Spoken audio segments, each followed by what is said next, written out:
I know it's scary. Think of how lovely it will be the people you're presenting to, which will be some of you.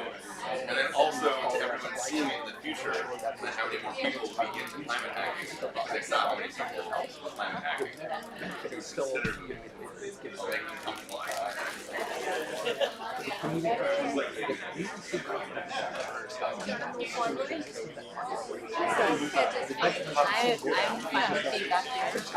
there.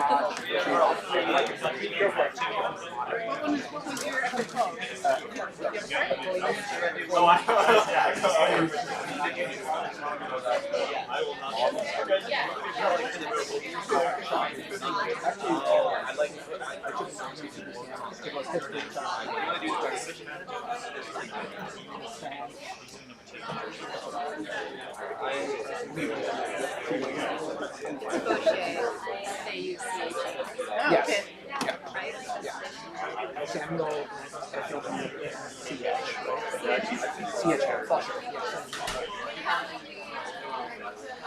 I think that's right. I usually have a memory for names.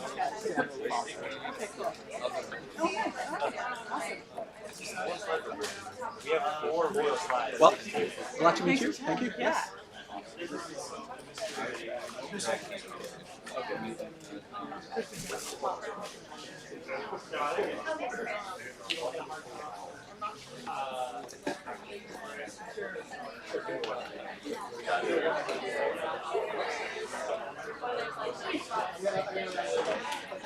You give him 2 choices. Maybe my transition Okay. Okay. All right. Well, hit me up again. Yeah. We're going to be getting started in just a few minutes. One note, if you want to do a live demo from your computer, you're welcome to. We have a USB-C that you can plug into, but otherwise we have the presentations that you submitted queued up on this computer. Awesome, and thanks so much.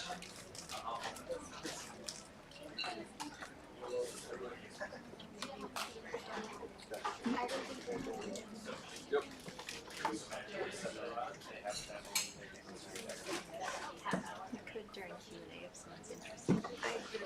Yeah.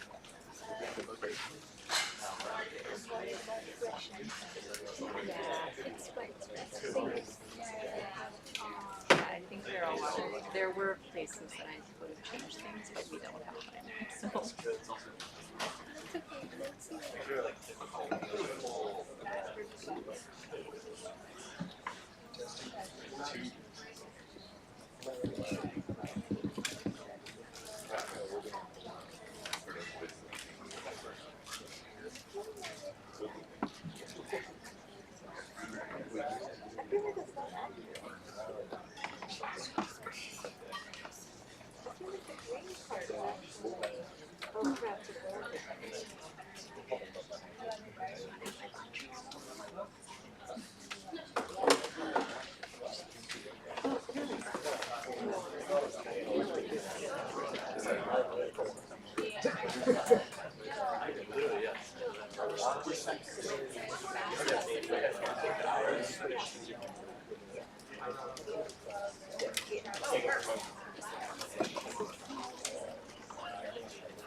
Testing.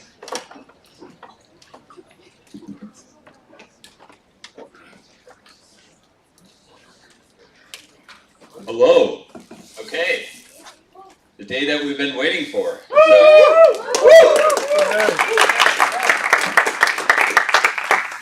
Thank you everyone for the hard work that you put in over the last couple days. So we have presentations for the next 2 hours or so. The judges deliberate for 30 minutes. And then we will have the award ceremony starting at 5. I'm going to keep myself short because I want to make sure that you all have as much time to present as possible. So I have two simple asks. The first ask is when you are presenting up here, please stay between that 9-0 sign and here, just because we have a YouTube Live in the back and we want to make sure that everyone's captured in the shot for posterity. And then I feel like I was going to say something else. Now I'm sort of blanking on it. The second, oh yes, that's right. Just given the structure of teams, it's going to be 3 minutes to pitch, and we have increased the amount of time for judges' questions to 4 minutes. So 7 minutes in total, and then we'll have roughly about a minute in between when we're going to be switching teams. You will get notifications from the folks right here for 1 minute remaining, and then when you're going to be cut off right at the 0 minute mark, there's no flex, you're at the 0 minute mark. Okay? Cool. And so with that, I'm going to hand it off to the big green loop.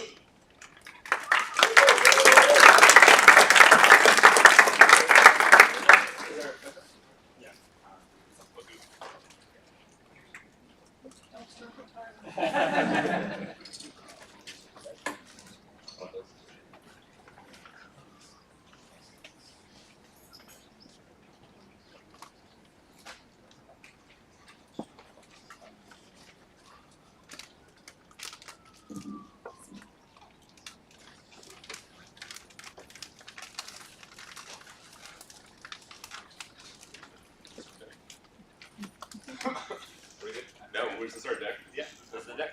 Yeah.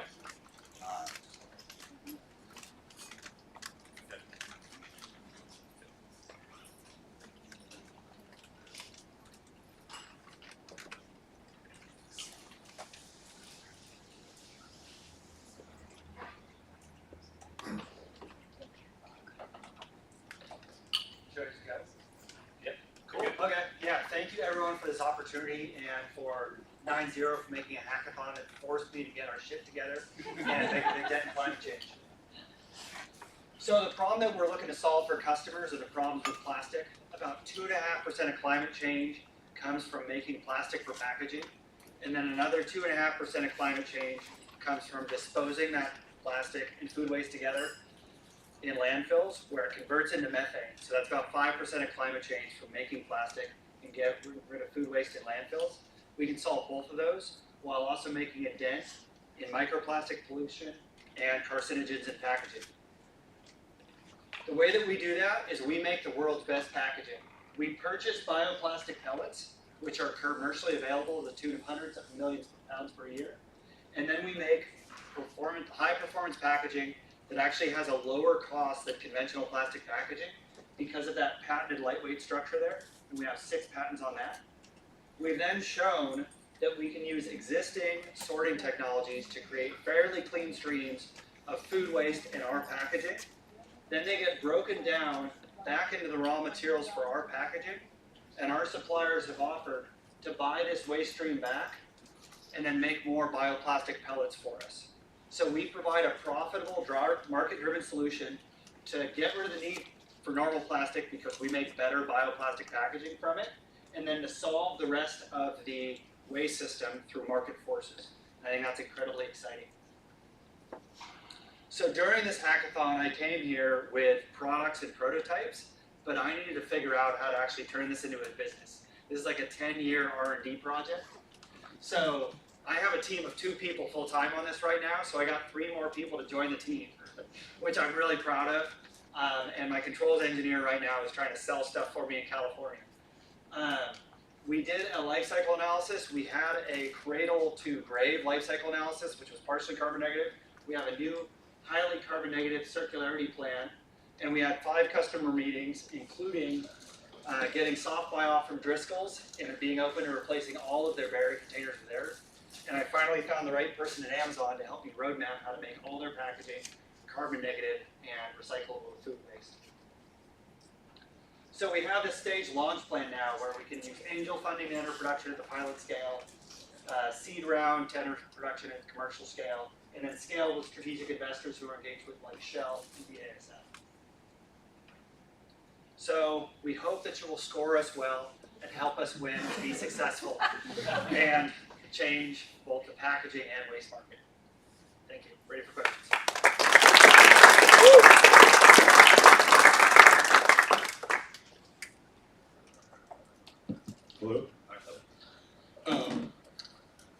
thing to say there's enough bioplastic available to get started.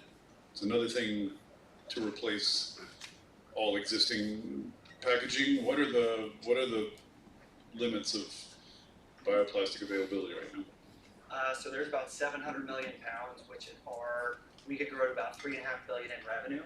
And one thing that I'm really proud of is I finally had the balls to reach out to Shell and Saudi Aramco and say, would you pivot to refining carbon negative chemicals to making more plastic? And they said, yes. You show us a 17% IRR for building more plants and we will scale with you. So I would say there's enough for me to grow really rapidly as a business, and then strategic incentive for the rest of the world to change around me. And 2 major companies already said they're part of it. Maybe this is kind of related, but I'm fascinated by the mix of bioplastics being pulled out of the stream, and then also part of the input for the pellets is food waste, from our kitchens. How does that math work, and how do you need to work with that to make your project successful? So recycling bioplastic packaging is highly profitable. It's worth like $1,000 a ton. So it doesn't take very much because it goes 100% bioplastic packaging to lactic acid. Food waste to lactic acid is a little bit harder. You generate more like $50 a ton of profit. It's $50 a ton in sales and only about like 10 or 20 bucks worth of profit from doing it. But those two forces together, even if you have a little bit of bioplastic packaging and a waste stream, plus the profit from selling lactic acid to my suppliers, makes both steps economically So it viable. makes the math work better. Thank you. Michael, question on, I guess you've been thinking about it for a while. Yeah.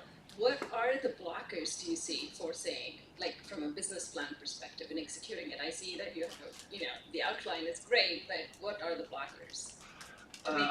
Like money, time, and help. It really isn't like figuring out how to build an operational plan. Like he helped me make 2 layouts and explaining to other people, getting to the point where like angels are in, finding the right people at Amazon to be like, I'll help you make a roadmap. All that has taken time. I think I finally have enough a good roadmap to raise money, make these stages happen and scale. I'm not aware of any more technical bottlenecks that'll keep me from changing the world. So it's I just need to go get her done. Just the revenue is coming from the investment. Yeah, a lot of what we focused on during the hackathon is moving from a science project to a business plan and like a launch plan. It's taking everything that Michael's done and turning it into a profitable industry. Can I ask a sciencey question? There are lots of people working on bioplastics. Is there something you could tell us about how you did this technically that I would understand? Probably not, but... No, I actually really can. So lactic acid is the gutter of biotechnology. Making lactic acid in like a bucket of tomatoes is the world's easiest problem. Separating is kind of hard, and we have technology from the Department of Energy that works. And I'm flying to Argonne National Lab next week to talk like, how do I start scaling this up with you? So the stuff from the DOE is like a little bit of a challenge. Once you have purified lactic acid, Cargill and Dow spent $1 billion figuring that out like 20 years ago. And the problem was that it made kind of shitty, expensive products. And our ability to make like microwave safe, lightweight, cost-effective products is it. And that's because of a patented foaming process. Does that Yeah, I mean, I don't know what foaming means, but I doubt I would understand any better if you told me. like styrofoam containers, we make that, so, thank you.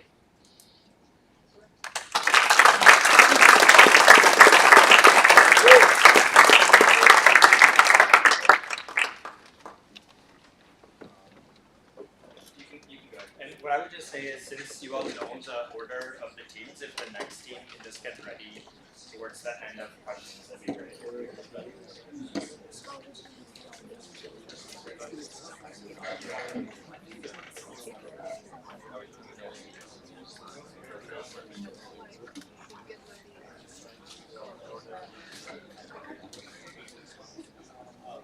After the crop needs to revolve, so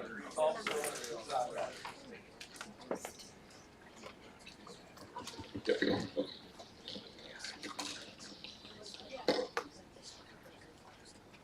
Ready? First of all,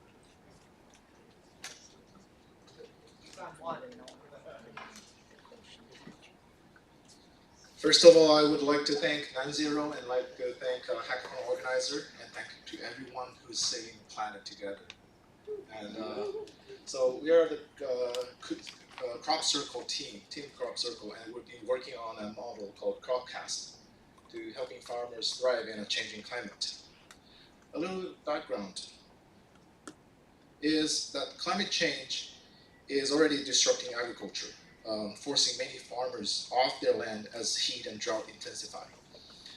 Policy and tradition often lock them into outdated crop choices even when they're no longer available. The core issue is the data availability. The urgency is that farmers, ag businesses, and policymakers lack accessible location-specific tools to help them decide what crops to grow. So our climate-aware crop localization platform provides accessible location-specific tools to guide crop decisions, both for today's realities and for tomorrow's climate. Current tools like GAZE provide crop suitability and yield data, but they are limited, covering only a small number of crops, lacking varietal detail and offering little forecasting or open access. So our model builds on this by training on GAZE, Bayer and other sources, augmented with detailed crop traits to predict outcomes for any crop or varietal, not just the defaults. In phase 2, we add a recommender layer that incorporates economic and practical factors like input costs, demand, farmer preferences to guide what's not just possible to grow, but what's most viable and strategic. The uses of our tool is that farmers can find the best crops to plant over the next decade. Agricultural businesses can precast supply shift to guide investment. Policymakers can identify regions needing adaptation support. To recap what makes us valuable, we bring every source of data you need for good agricultural decisions together into one platform. We distill this ocean of information into actionable insights that are directly applicable to your growing scenarios.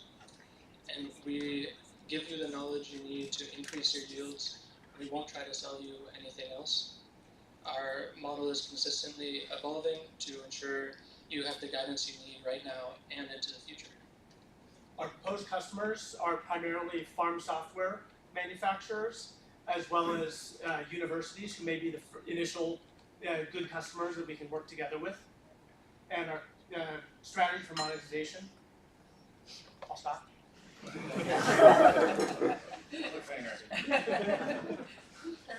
Questions?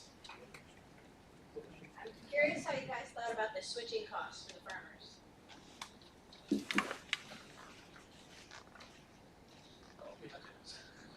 So as a next step, we will collaborate with WSU extensions and the cost-wise, we have the enterprise budget data readily available.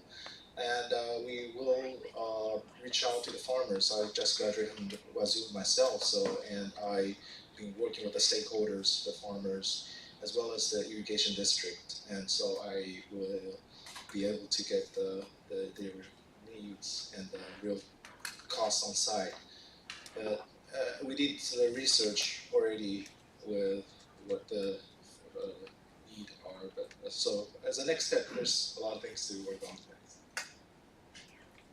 Can you tell me about the monetization? Okay. So the goal is that we are going to be offering our model for licensing, or license our model to various agencies, including farm organizations, big businesses that may want this forecasting capability, or also kind of directly to farmers, but through existing farm-related apps or software to get the reach out there, and to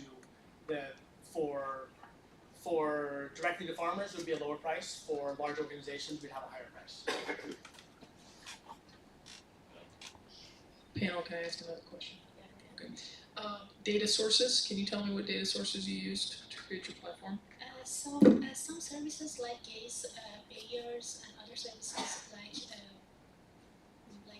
give us very good data, but because they are limited to just a number of crops, so we will enrich those data sets with more detailed crops specifications, like some features like this, and then train our model on the history data that we have, and then in that way we can have some outcome for any crops or varietals that we want to search about it. And it's like phase 1, and in phase 2 we will have some, we will need some data like in climate projection, soil availability, or something like economic projection, like data sets. We should search for them and then combine with the existing ones. Maybe reach out to some farmers to see how are their preferences, about the crops that they already, for example, planted, or they comfortable techniques that they want to use. So we will combine all them together in order to have some recommender service as phase 2 Is that why it's only row crops? This is our interface. Yeah. Well, I know, but corn, soybeans, and wheat is row crops, so that's like 40% of the food system, but there's another 60% that's not listed. Is that because of the data sets that you're using? That's why it's. Yes, as a first step, we'll start with this, but we'll collect more data as we go forward. I was going to ask where you're getting your climate data, but it sounds like it's not in there yet. Climate data? Climate data, yeah, like for making forecasts, like. So it's based on the climate data. So this model already includes the source data that already includes all this information. The gaze, yes. Question.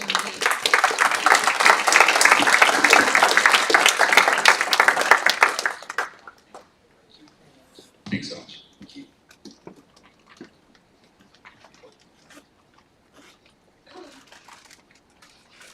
Okay, next team, Wolf. So,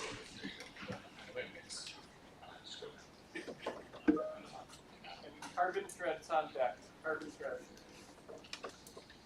Hey everyone, I'm Hans. Before I start, I just want to say thanks again to the organizers. As an engineer, I've had a ton of opportunities to be in a hackathon, but I've never actually done one until now, so it was pretty fun. I'm the founder of Revolve Solar. Revolve Solar is a Seattle-based company, startup that is reusing secondhand solar panels that are otherwise getting thrown in the trash. So 9 out of 10 solar panels are getting discarded end of life. It's basically too expensive to recycle them and logistically complicated to reuse them. In other words, I've identified that there's a supply of Legos that I can build into various products for people. I'm just trying to figure out what applications are best to build them into. So the problem that I wanted to focus on for this hackathon is in produce waste. Essentially, a lot of farms, both locally and internationally, lose a lot of food because they can't store it cold after they've harvested the food. And so the reason why farmers don't have more cold storage are multifold. First of all, it's costly.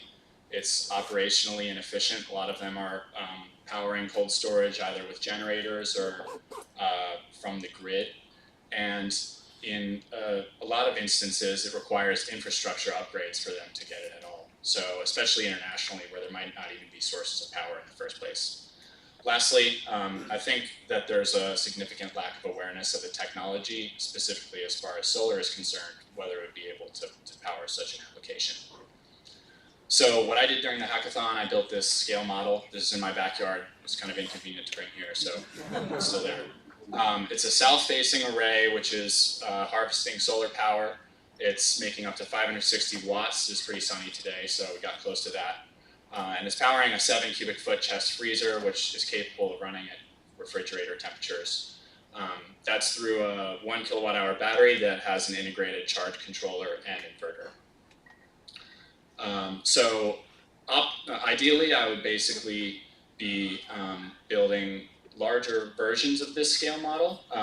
This is already a product that some companies are making, but what would be unique about my model is using secondhand solar to prevent waste and undercut the cost.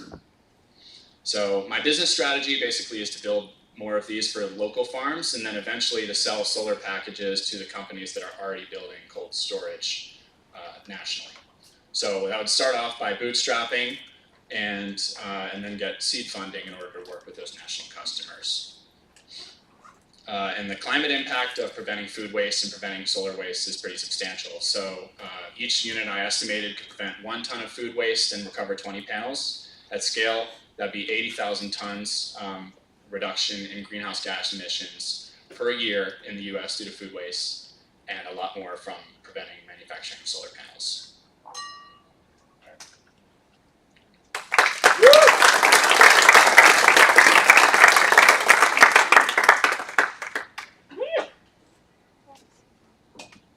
What are typical cold storage facilities powered by? Are they just hooked up to the grid? Are they typically off grid? How are they?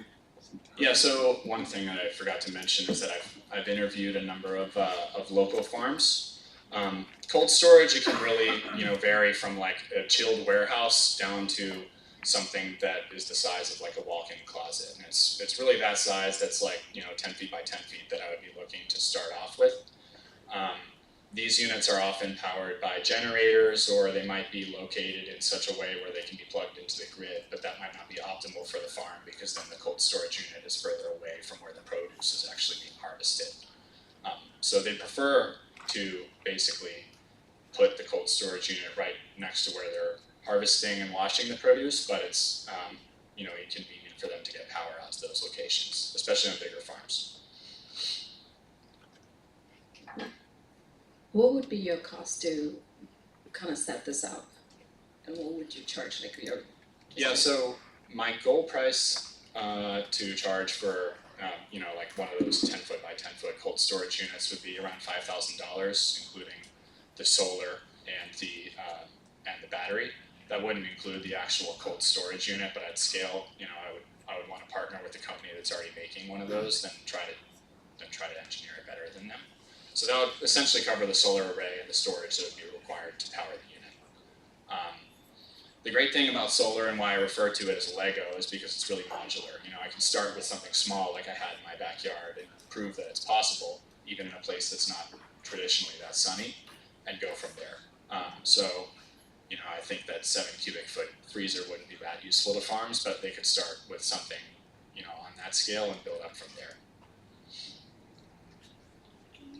A little bit to the supply side of your panels, sort of where they're coming from and how that is part of the climate benefit of this equation.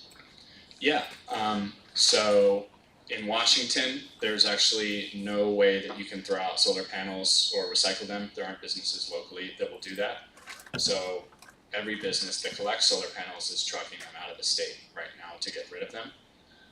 I'm basically working with installers to collect these panels, which are otherwise sitting around in stacks until they get shipped out, and basically collecting them, testing them, refurbishing them if necessary. It's mostly just cleaning them and making sure that they work. And nationally, there are some more businesses whose specific business model is focused on like decommissioning these panels, and some of whom are recycling them. But there's a significant supply of these panels across the country, I would say. The panels that I worked with specifically on this project, they're like 8 years old, and the homeowner basically replaced them because he wanted to upgrade so he could charge a second electric vehicle. So they're still like 95% good, but he just wound up replacing them. What happens? What happens if panel recycling scales up, as I think a lot of people expect it to? Yeah, so I think kind of an eye-opening thing for me, I got a tour of Silfab Solar, which is the only solar panel manufacturer in Washington State. They make, I think, 1 gigawatt of solar panels annually. And one thing that was interesting to learn there is that the guy who was giving me a tour was telling me he actually believes that recycling will become a worse business model because the manufacturer's best interest is in reducing the material that each panel is made of. So, you know, if last year's panel had 10 grams of silver, and this year's has 5, then the margins get worse for a recycler. It's already pretty expensive. It costs $20 per panel, and it's not likely to get significantly cheaper than that.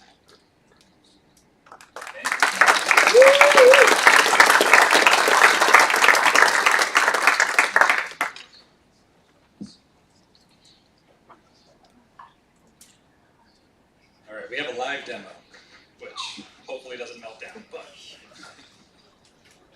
Carbon slice on deck after carbon thread.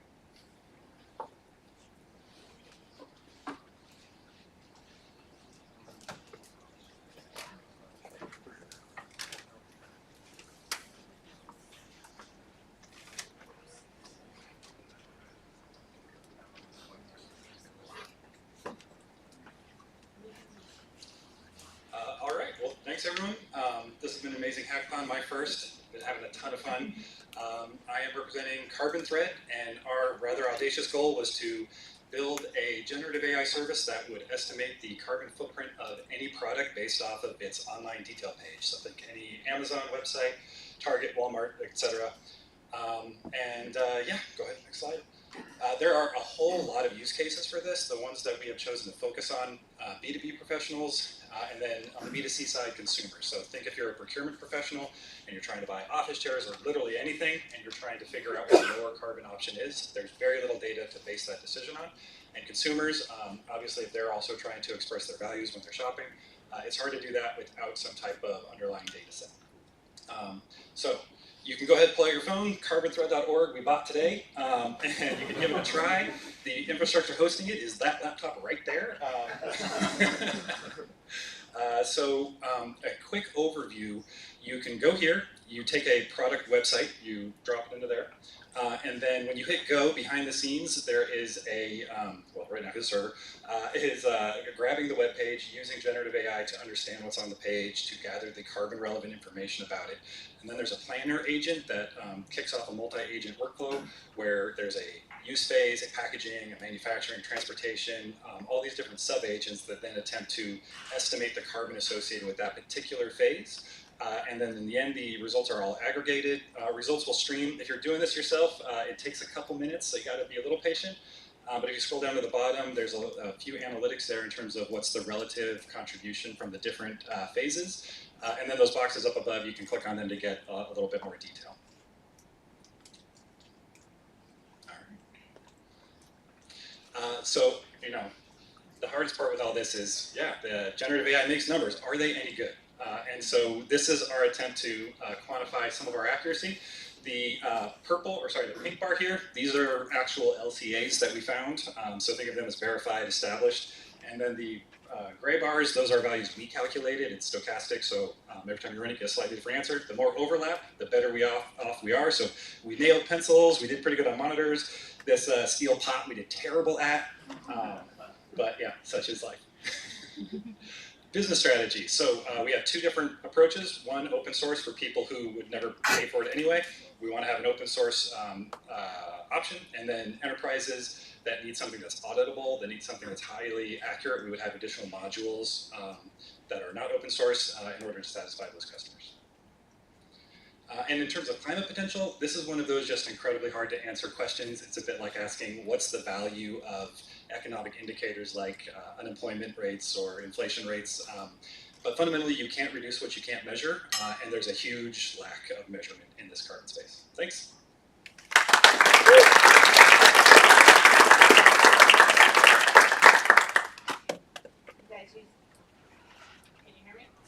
I can hear you, but I don't think that means that. LCAs are hard to explain. How would you show this data to customers so that they can use it effectively? Either customer you pick.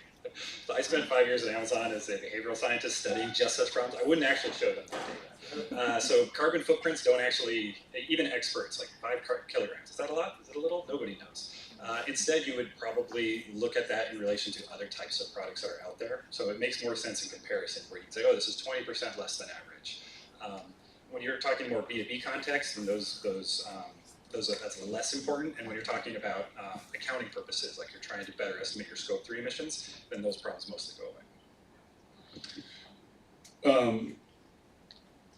How to phrase this?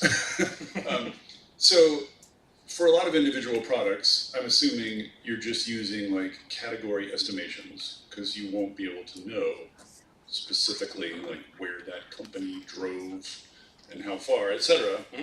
So then if you're using category estimations, aren't your estimations for products across a category going to end up looking roughly the same, which makes it difficult to choose between chairs, which is the point. Does that make sense? Yeah, in some cases, it will be really hard to do that. There's a fundamental lack of some data, but I think we could go farther than you might assume. So if you're looking at different chairs, just even from the images, you can infer a lot about the materials those chairs are made of. And even using averages for materials for wood versus plastic versus steel, you can still get okay, this chair is probably, say, 20% less than another chair. And also, AI is great because we didn't implement this, we ran out of time, but you can have some type of like investigator tool that you can give it where maybe you can look up the manufacturing facility of the product so it can do a better job of estimating, say, the transportation phase to your actual location, as opposed to most LCAs just use average values for all of those things, whereas if you're making a personalized one, you can actually get more resolution. So that data is available, some of that specific data is Some of that specific data is available, yeah. Like imagine if you had a investigator agent that can go look up repair manuals, could go look up other types of things where you get even more granular data that wouldn't show up on a detailed page.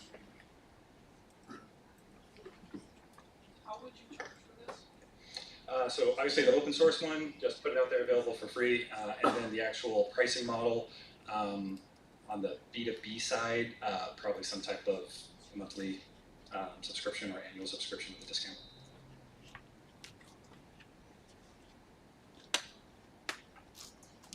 Are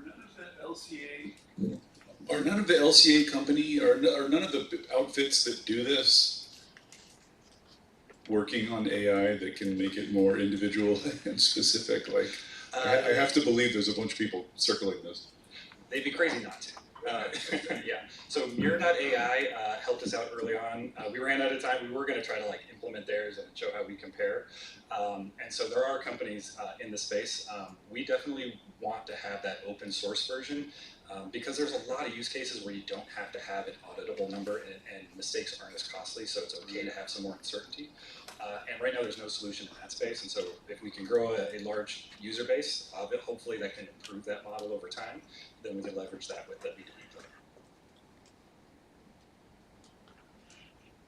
player.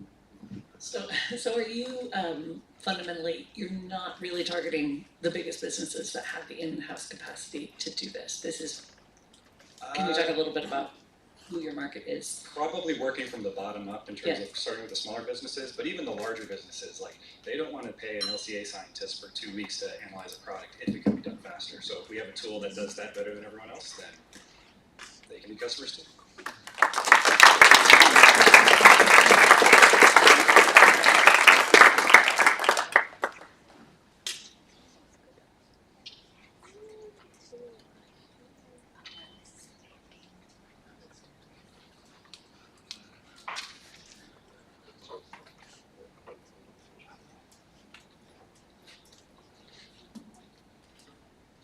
Yimby AI is on deck. Yimby AI.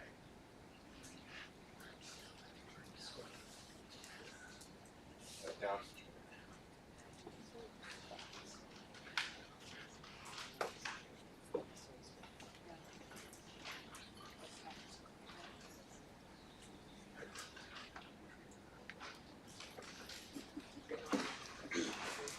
Hey folks, thanks again for everyone putting this event on. It's been great.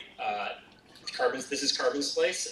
We didn't know each other before the hackathon started. This started as an idea in the Slack channel of the hackathon. So I'd like to introduce this is our team again.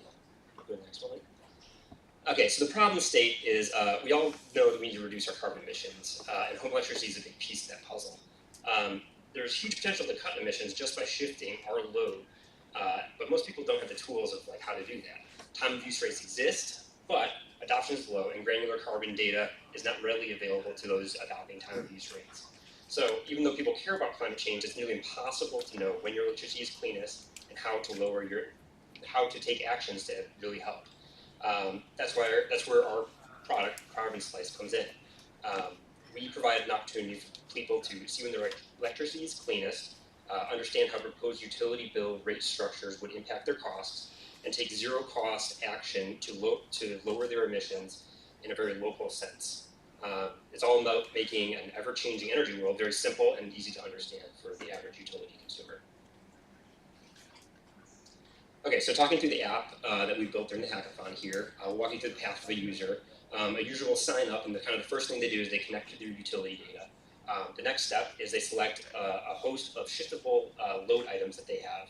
So be it an electric vehicle, HVAC system, the system will then pull in their utility data, their local emissions factor, and kind of give suggestions about when they should operate those things and the potential emissions saved by doing that.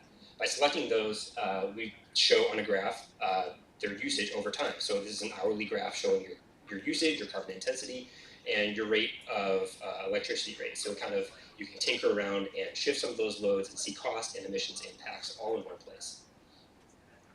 Going to business strategy. So our vision is really rooted in a nonprofit model. We will begin with, sorry, I'm skipping ahead here. So we'll go with grant funding at first. There's a future vision to partner with like smart devices, and as we build the user base, at point of sale smart device, show this tool, show different use cases of how a smart device can help you optimize your emissions and costs with a smart device. The addressable market for this is potentially all U.S. electricity users. Anyone interested in making an impact on climate, and EV owners is kind of like another big usage case for us. Going to impact. There's a lot of potential impact. So just like shifting a portion of home electricity users to a cleaner time of day, users can save 20 to 40% of emissions for their home electricity usage. And even if a fraction of households did that, it would make a large impact. The average user could save $200 to $400 a year by shifting their rate to a cheaper time of day. To put it in perspective, yesterday in California, if 20% of EV users shifted from a high peak to low peak phase, that'd be equivalent of one gas turbine plant for the day.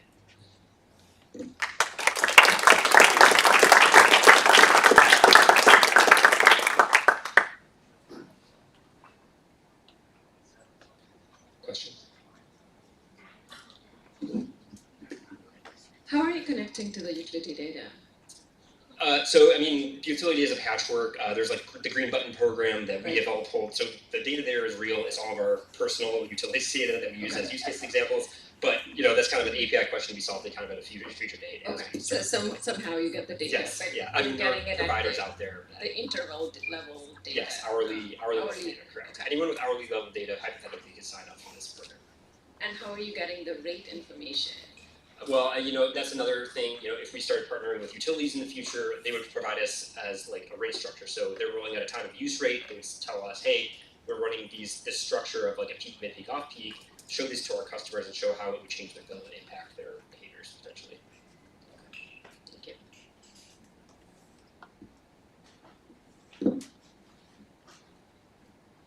Do utilities make that data available to you? All data's The rate data, all utilities? Yeah, I mean, my understanding is that a huge problem in a lot of these kind of businesses is trying to drag data in a usable format out of.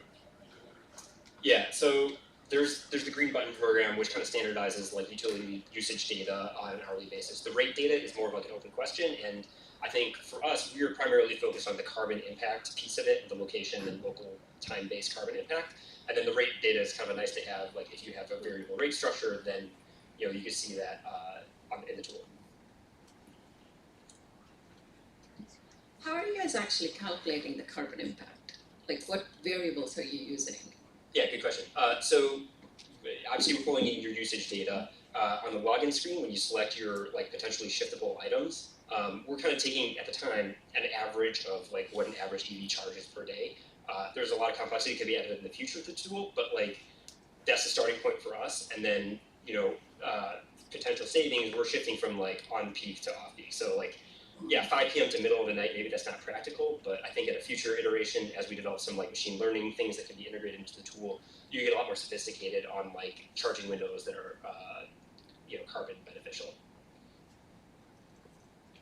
Would you anticipate using this or having your funders fund you because they want it used as a tool for advocating time of use rates?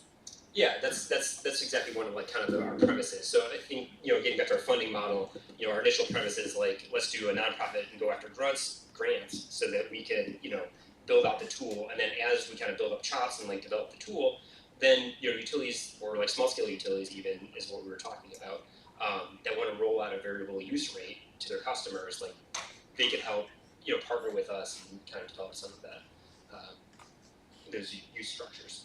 We also see it as potentially to help.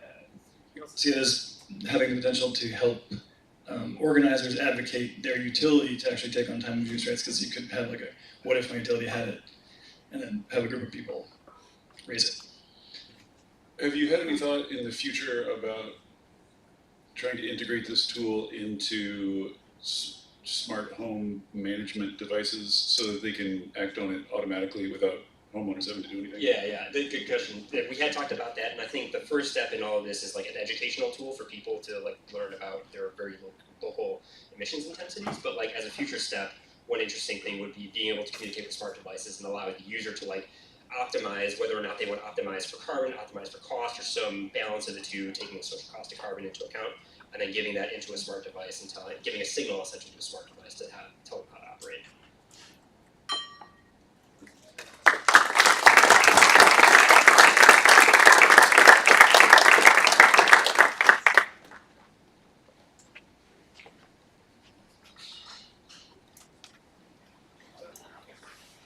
Your local algo is on deck. Your local algo.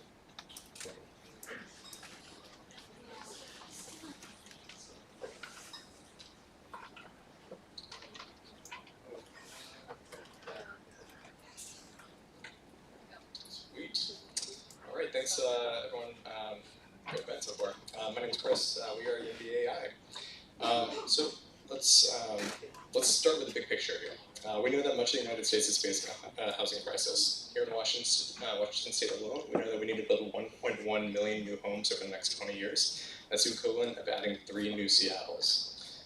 There are 2 ways that we can go about building this. One is to continue the trend of exurban sprawl, which is incredibly carbon intensive. Or we can look to more infill development opportunities. So think apartments, duplexes, more infill development in traditional single-family areas. The problem with infill development is that it's hard. For a family that is looking to build an ADU for a grandma to move into the backyard, or converting a home into a duplex to generate additional income, or for that matter, if you're thinking about moving to Arizona and you just want to sell it to a developer and they're going to put a fourplex on the lot, it's really an impossible task for most homeowners to truly understand the complexities of zoning and building code on their parcel. YIMBY was built for homeowners to understand the true value of their property by leveraging machine learning to interpret zoning and building code, to better understand what could be built on that land, and deploying AI to create a tailored solution that allows them to ideate what that development could look like in their property, complete with detailed and customizable financial analysis tools and permitting navigation. We estimate that in King County alone, we can avoid anywhere between 800,000 and 4 million tons of CO2 over the next 5 years by shifting from an exurban to an infill development pattern. Primary emissions reductions can come from reduced car ownership and vehicle miles traveled, from reductions in construction materials and energy consumption. And based on on data from our own customer survey that we put out while we were here and collaborated with industry surveys as well, approximately 60% of surveyed homeowners expressed interest in some type of infill development. We intend to go to market by pursuing a B2B strategy, licensing agreements with incumbent real estate homebuyer platforms and local governments that are interested in encouraging more development within their city. Our initial offering will be to launch a web-based application in the Seattle market as we refine and improve our model, and offering a freemium model too for users interested in doing deeper analysis. As we work toward our MVP, we intend to begin raising capital to bring in additional technical and real estate expertise to build the full suite of tools. Thank you.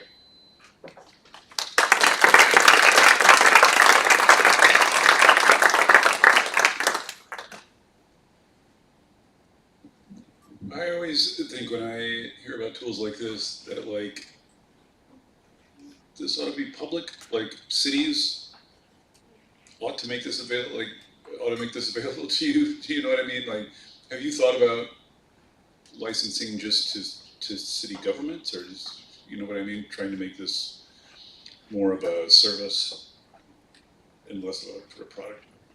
Yeah, so we think that they are certainly one of the potential partners, the strategic partners for getting out the word, and we think that providing a white label service for cities to incorporate this technology into and educating residents would be amazing. My sense is, based on liability, they probably wouldn't include the full suite, so think like financial analysis components. But you could essentially just create, essentially license out this machine learning tool and the user interface. There's also potentially a play for, as we get more data, to provide that back to the city governments, as it can help them with urban planning, as they are, seeing where the trends are for infill development based on who's using the tool. Yeah, it could help them figure out the impact of a zoning change. Exactly. Yeah.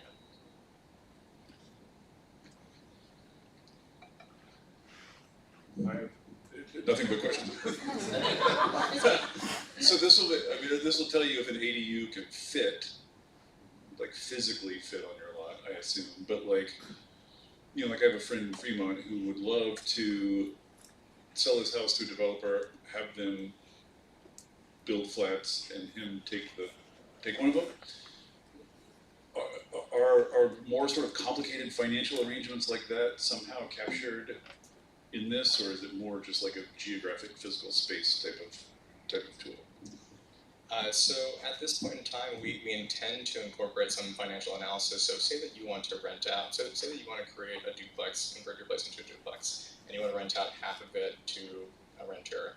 So essentially and you can see this in our demo as well, what you'll see is basically a cash flow analysis that allows for the homeowner to really see and track essentially the losses up front, and then over time see the gradual rental income stream, or for that matter, understanding just the true property value as well, return on investment based on given development scenarios. And I think like as we are kind of developing out this tool as well, I think I think it's still early enough at this stage to fully flesh out just what that all the various financial models that we can kind of build off this space technology. If I can add on that, it's also about making sure that homeowners have information symmetry with builders and have the ability to conduct, at least at a basic level, that analysis. Do you have local land use regulations can be gnarly, complicated, and arcane. What does your quality assurance look like on making sure that you're giving people the right advice? Yeah, so I'm a real estate land use attorney, so replicate me. I mean, we would need experts locally, everywhere, to, yes, filters. And I have this on the data science side too, so can I add it? Yes. Yeah, and so that is actually, like, our visualization tool was, like, it's relatively easy to build because, like, that data is in a database already. One of the value adds that we're bringing to this is that is a responsible and thorough use of essentially AI-assisted research to drive down the cost of building regulatory databases and monitoring the regulatory landscape as it evolves. And so with careful building of our data treasure trove, essentially, you can make this less costly to maintain and easier to scale because you're bringing in experts at the point of can you verify and double check?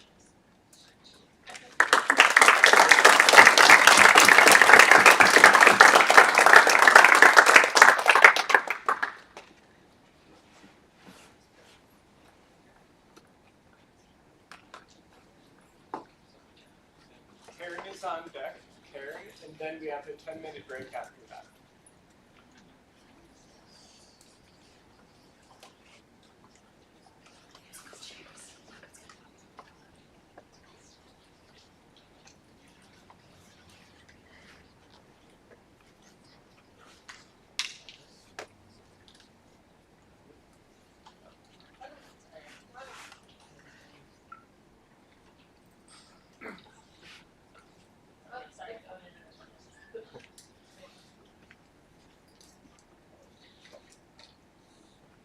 So this is forward, this is down.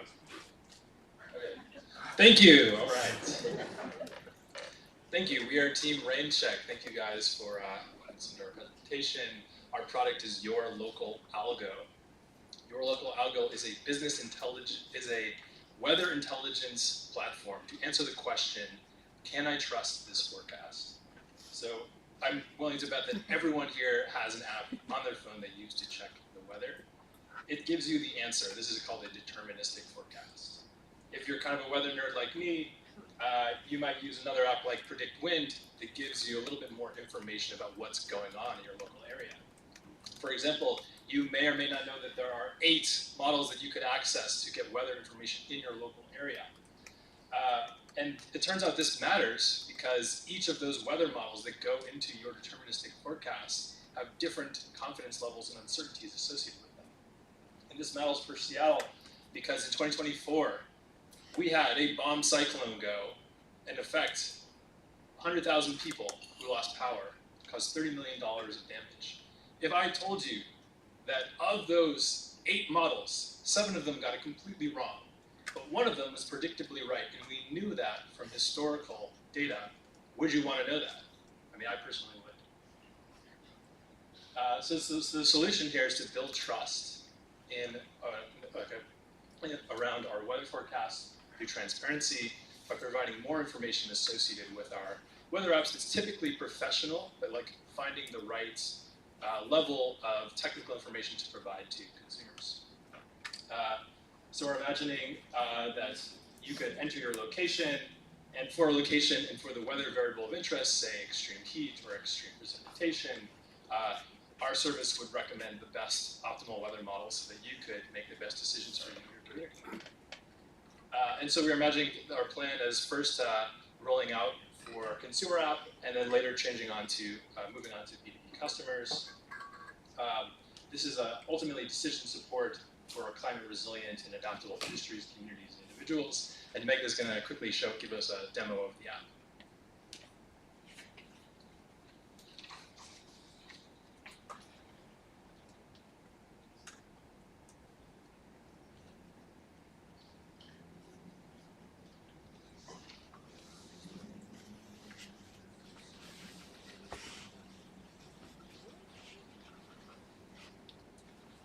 Yeah, so how we build our model, we wanted something that's very localized.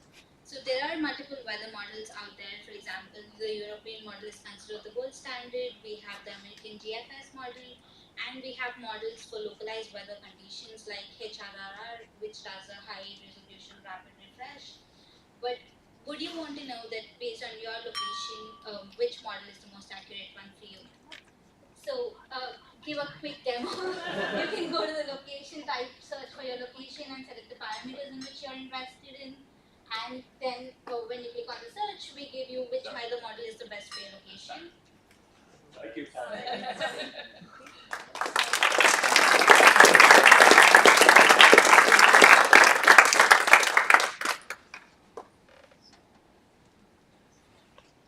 Who is your primary customer? I think our initial beta market is like people who are interested, kind of weather nerds who want to know a little bit more about the weather. But ultimately, I think there are customers in agriculture who would be interested. In 2024, there were $20 billion worth of crop damage alone, just because of weather variability affecting the certainty in the forecast. Did you think about power companies? Yeah, I think. Give your example. yeah, I think our countries would certainly be interested for extreme heat events. Maybe people who are interested in planting solar farms would also be interested in knowing more predictably where the best optimal location would be based on the weather.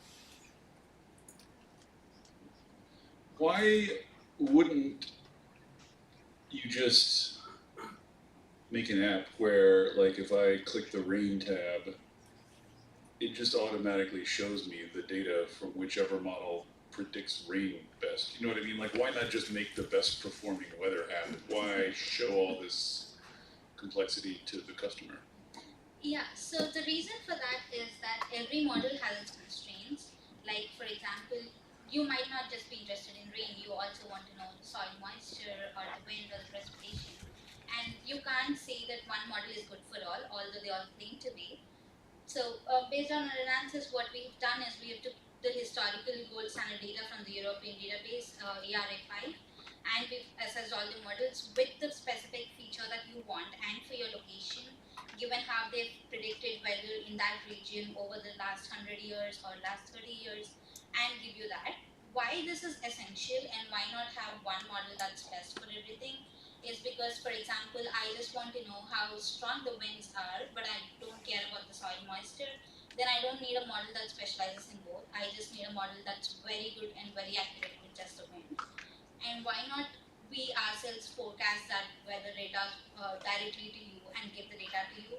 Is because the data changes every day. With given the uncertainty in the climate, we cannot give you that. For your location, this model is going to work for you all the time. Because given the uncertainty, you want to switch between models, claiming whichever model is accurate at that particular time of the day, at particular date. Did I see your recommendation right above? Did you recommend a model and you, yes. Below is all justification of why yes. for each specific one? So, yes. so you are recommending one model overall, but like you're justifying the below. Is that the right way to think about it? Okay.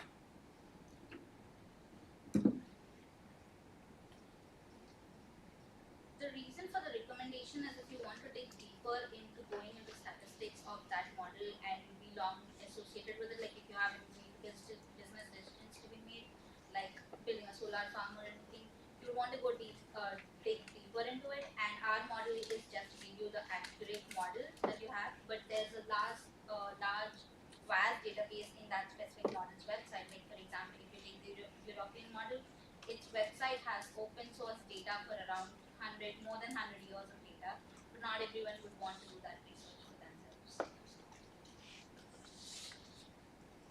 Yeah, we expect with more extreme weather events as a result of climate change that people are going to become more interested in the tools and the quality of data that's going into their forecast. Do you foresee interest in this specific to a longer time window or a shorter time window? We would love to tackle both eventually. I have to talk more about it.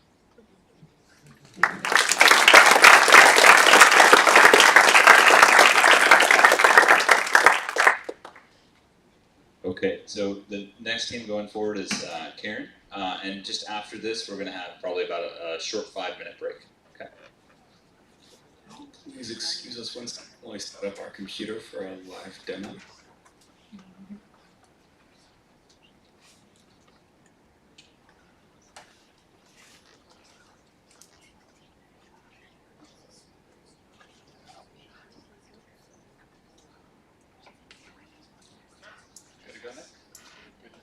Hello everyone, my name is Sam, and I'm here to talk to you about the grid today. The energy grid's at a turning point. On one hand, we have climate extremes, wildfire, heat. Utilities are building large gas turbines. Other things are happening. On the other hand, we have this wave of innovation, new technology, and interest. However, there's been a challenging process to navigating this, and the challenge isn't just technical, it's also civic. There are actors that want to make a transformed grid that is more resilient to physical climate change, decentralized, distributed, and more equitable. But to get to this transformed grid, we need to have a shared dialogue. And to have a shared dialogue, we need a shared understanding of what reality is. I'd like to introduce you to Karen, which is a tool that is a curated set of utility documents and tools to help people understand what that is. And to help people understand who would use this, I'd like you to meet Rivian and Robin. They are a Colorado parent with a Rivian. One night their utility emails them. We're proposing an EV managed charge program. We'll pay you to charge at a certain time of the day. We'll give you a rebate. Robin thinks, I can save money and help the grid. But they also see the risk. They rely on the truck for work, family, other things. What if it's not charged? Should they support this program? They orient using our platform, search public research documents in other areas, then upload them into a retrieval augmented generation or RAG assistant. They can then ask questions. What protections are common? What's the best practice here? In seconds, the tool shows them what this looks like. They can decide to support the program with conditions, and then act to submit a public comment that's grounded in precedent, not just opinion, instead of reacting, contributing to the ongoing discussion. This is a free system we built. We plan to keep it free with possible tiers, but we want this to exist in the world, and we're going to show you a live demo right now. Nick, take it away. So this is, oh, go ahead, Nick. Yeah. This is our front end. This is the document database. I'm just going to show you an example of looking for documents that pertain to transportation application. And here is a bunch of documents. You can very quickly download them, generate a PDF link. All of a sudden, click that. We've already done that, uploaded it into an example RAG workflow. So this AI knows about all of these documents and can query them. And then we can ask it questions, and it's going to read the documents we gave it, which are specific to our use case. And it's going to, if it decides to cooperate, going to spit out a report pertaining to the question we asked it. So here it is. This is in real time doing this. Had the idea for a while. We coded over the past few weeks, built this, and here it is. Multiple silos, multiple things to chat, and we're looking forward to building that.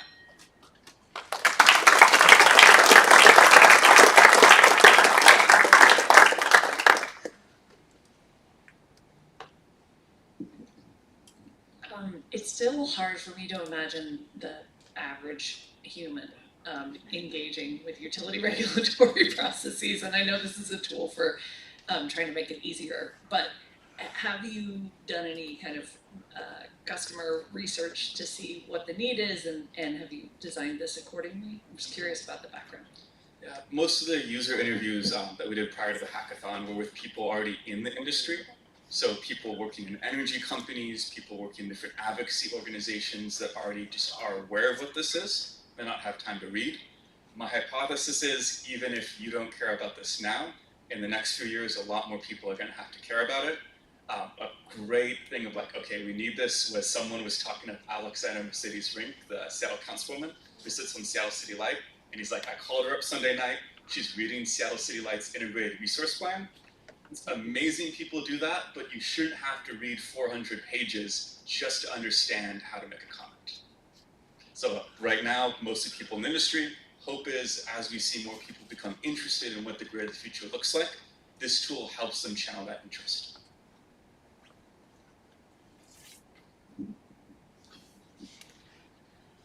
Why make the user select the documents and put it into the RAG model? Like, why not just have it all already done and then let them, because you're trying to make it easy, right? And more cost. This is where the goal is open source free. Hosting all of the backend to get them the documents is all free services, but the RAG model is costly because it involves an LLM. Our goal is to basically build the foundation, give people tools, and then they can slot in their own tools as well. Good. So the design is cost-driven, essentially. And that's where our goal is to have that free access to the documents, but the ability that users can kind of either bring their own tools or use the tools that we provide. It's modular, yeah. We picked this particular RAG implementation, and shout out to Forge AI, who works in this space, for allowing us to use this. But anybody can use their own RAG implementation. Have you guys used the same prompt in a ChatGPT? Mm-hmm. And the problem really here is when ChatGPT looks out, it doesn't know what it's looking for, so it has to search the entire internet. And then it doesn't know how to look at high or low quality documents. Versus here, what I've really seen the feedback loop when people are working on this professionally, it's not that you Google and find news articles. It's, I know there's 5 or 6 key reports. I know the utility has these 10 documents. This is what I need to pull from when I'm understanding this. So that's kind of the difference, that curated document selection. It seems to me like the main customer for this and the people who might be inclined to pay for it would be nonprofits, the groups who spend all their time petitioning FERC for this and that. Surely there's like a foundation or a nonprofit that would fund development of this, because that's, I mean, I have trouble imagining ordinary customers using it, but I know lots of nerds who would love this. That's our goal, is to have both the freemium tier and actually discussed in the hackathon launching a Substack to have like a monthly article, and then people can subscribe or donate to the Substack as a way to both have some high profile nonprofits or foundations and a more diversified stream of people chipping in $20 or $30. And really the main costs are the human curation of building the tags, where it's really the tags are the highest value part to understand what you need, and then understanding what do you do once you know that? How do you give comment? And what happens if ChatGPT or whatever gets better? You know what I mean? And you can say search high quality utility documents for XYZ. You know, like it's changing so quickly. My hope is that it does. My worry is that there are groups actively poisoning the training documents. And I think in the future we're going to have to be a lot more concerned with what documents pull from. Our goal is here you can have a highly curated mix. Thank you everybody for your time.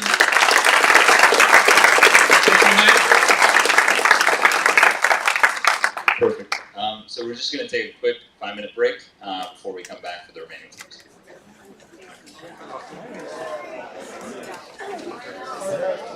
We're the last one. We're the last one.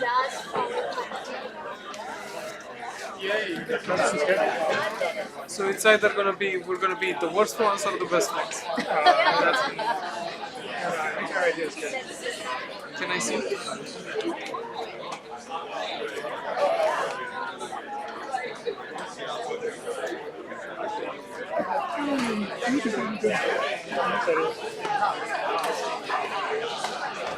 Your handwriting is very good. Thank you. Wait, you didn't say that? No, it's very good. You haven't seen my handwriting, that's why I don't handwrite. Like this is very good. It's readable. It is pretty small.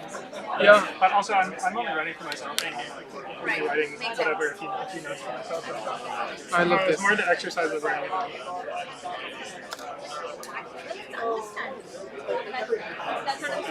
What is the last? Largely. Yeah.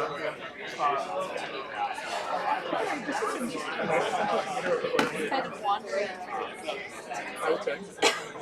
No worries, if we win, more money for us, less money. I'm kidding, we're nice. We're gonna be nice. We're gonna call him, and if he doesn't answer, we'll be like, hey, Nish, right? I haven't seen him. I don't know, but like, if we win, it's more money for us. She's white. Yeah. So you're saying inclusion is limited to both? No, I'm just joking. Oh, great. Sorry for that.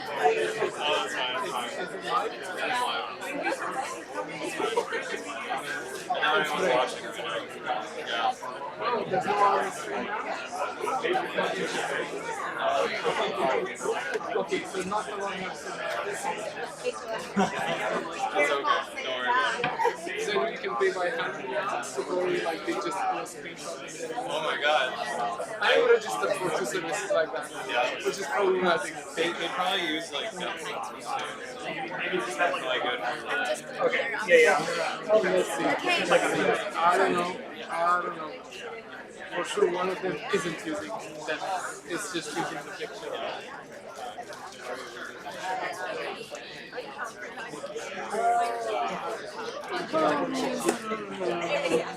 There's some good ones.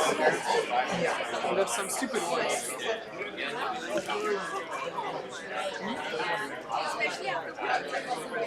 Yeah. Yeah, I wasn't paying attention.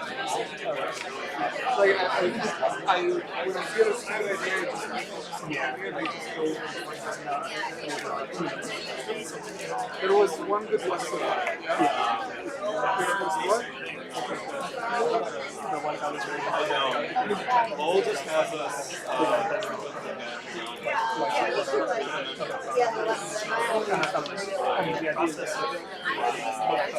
The presentation of the topic.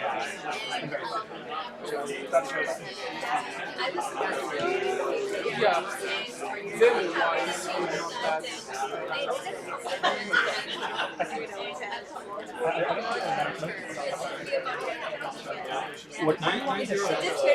What should I say about this? What I'm saying right now is I'm saying first, we create a marketplace that keep in order to keep projects on track. And then some screenshots from our interface show delivery locations and YouTube has you could also see that.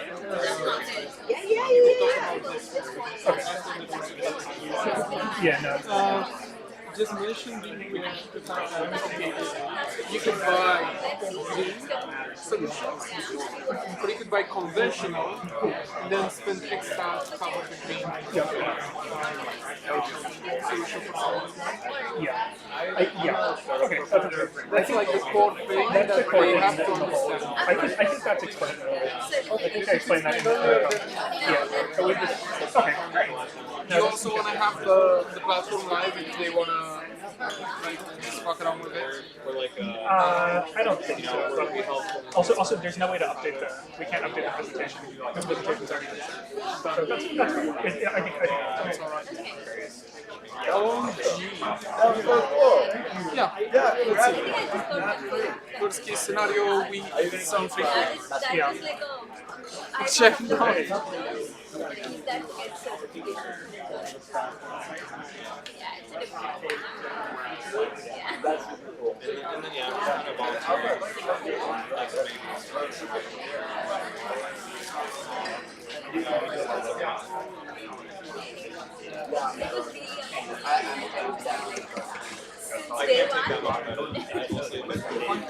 Okay, if we can start making our way back, please. We're just about to start.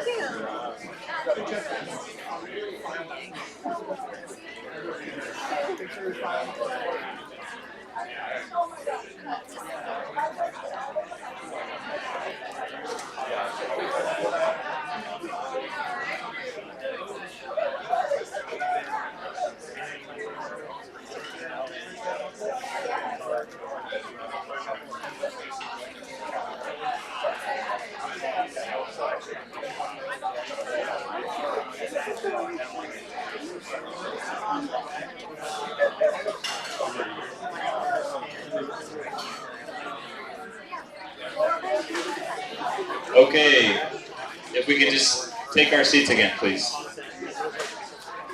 Make sure that we're on time.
guess while we're waiting to get started and set up here, I will just mention that there is going to be, I got questions from a couple of people, so once we're done with presentations and while the judges are deliberating, we'll have food and drinks, and we'll have more of that after the course as well. Experience. That's on an immersive journey through the life of the southern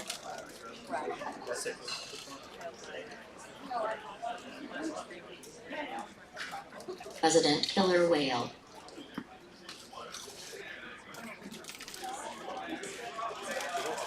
In the cold, rich waters of the Salish Sea, a baby orca takes its first breath. The baby orca swims close to her mother, learning how to glide through the sea.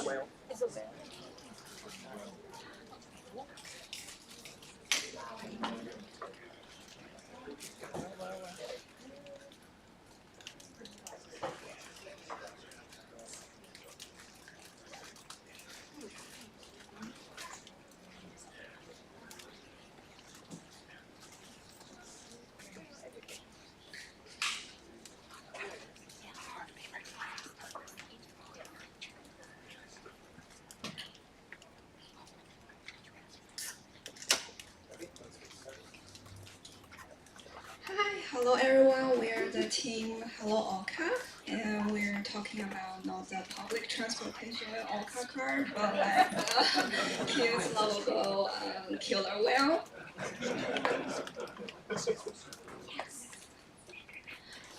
Our ocean generates nearly 70% of the Earth's oxygen, yet facing the huge threats like plastic waste, toxin runoff, and carbon emission are accelerating the climate change, disrupting the whole ecosystem and putting countless marine species at risk. And there has a research fact, marine shipping has contributed nearly 3% of the global carbon emission. And the southern resident killer whale, native to near us, like the Seattle coast, is one of the most endangered ones. And as you can see in the slides, there are only 73 remains in the 2025 due to the vessel noise, pre-decline, and human interference. Climate change is a global concern, but many lack of the understanding about the local effects. And with there are a major opportunity to meet raising the demands for the immersive and impactful learning, especially around the ocean and the orca conservation. So this leads to our problem statement of how can we raise the awareness about the southern resident orcas are critically endangered species native to the Seattle area, and how can we inspire the action to protect them? So going a little bit about our solution space, we have explored some ideas in terms of the user groups, but also how we can make the most impact. So it's three-pronged. We have built an immersive RPG game, which you get to experience being born as a baby orca. You also get to have the interactive learning and encourages habits forming through interaction. So we're going to show you a quick demo. So the first video is going to show you the visual look and feel of how the story is going to pan out. It gives you the background, the context, and you get to see text prompting you, and you also get to make a choice in the end.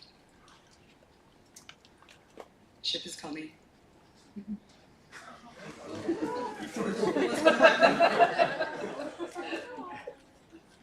Yeah, imagine yourself in the place of a Yorker to really understand what's going on. But in addition to this prototype, we've also started building out our Unity. Join us on an immersive journey through the life of the southern resident killer whale. In the cold, rich waters of the Salish Sea, a baby orca takes its first breath. The baby orca swims close to her mother, learning how to glide through the sea. It's a moment of joy and play. Thank you so much.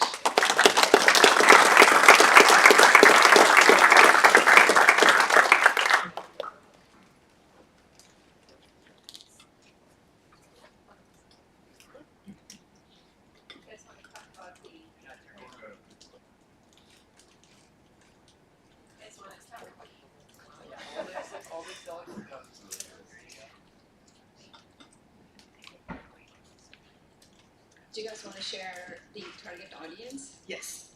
So for our target audience, we are hoping to build a game to existing VR headset owners. That is the imagined platform. However, this can live in many different platforms because it's built in Unity.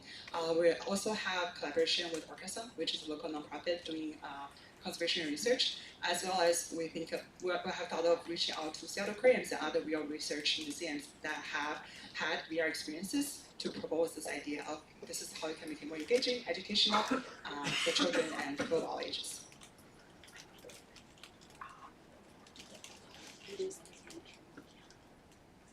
Oh, I was going to ask whether you were going to partner with aquariums. Yes, that's part of the fun, yeah.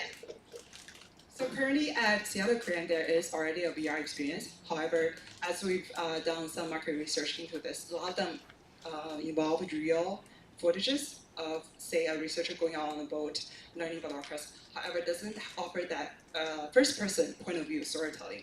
And we hope this really capture that action and emotion, which make it more compelling as storytelling goes.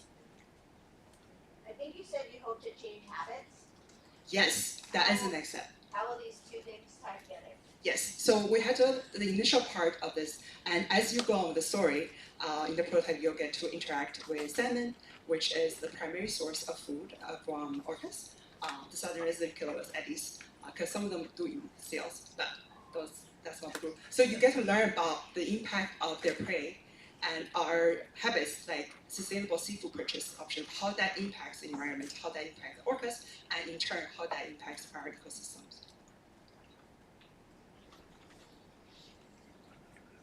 So is it ready for pilot testing? Like, have you guys been able to build it?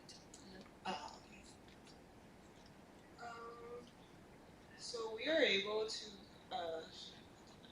there's a demo on YouTube, so we are able to load preset models of the orcas, and then they are able to move around, and we already have like the underwater environment working in progress. Say like the fish over there, they are supposed to be like swimming, swirling. I haven't get the script right. Yeah, and now also the collision detection needs some more work.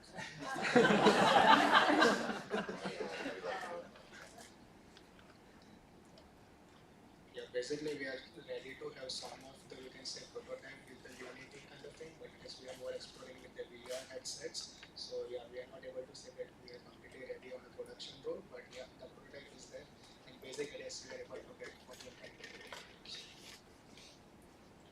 This demo was also good. Yeah, so we have also the designer. She has built the figure modifier for the version, and because we have the several developer, so we didn't combine it yet. And also there has more complex setup for realizing to the VR headset, but it's in our like road trip for the future.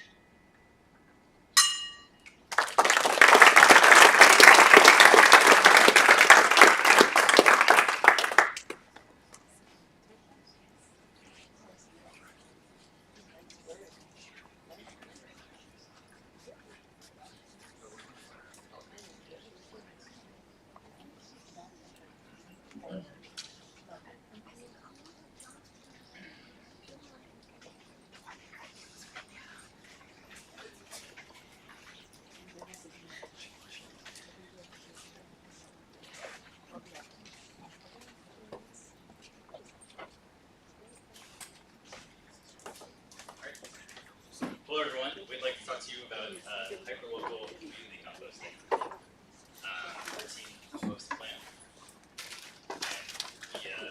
We're looking into the challenge of, we have local organic waste generators, and we have people who want to compost and people who want compost in our area.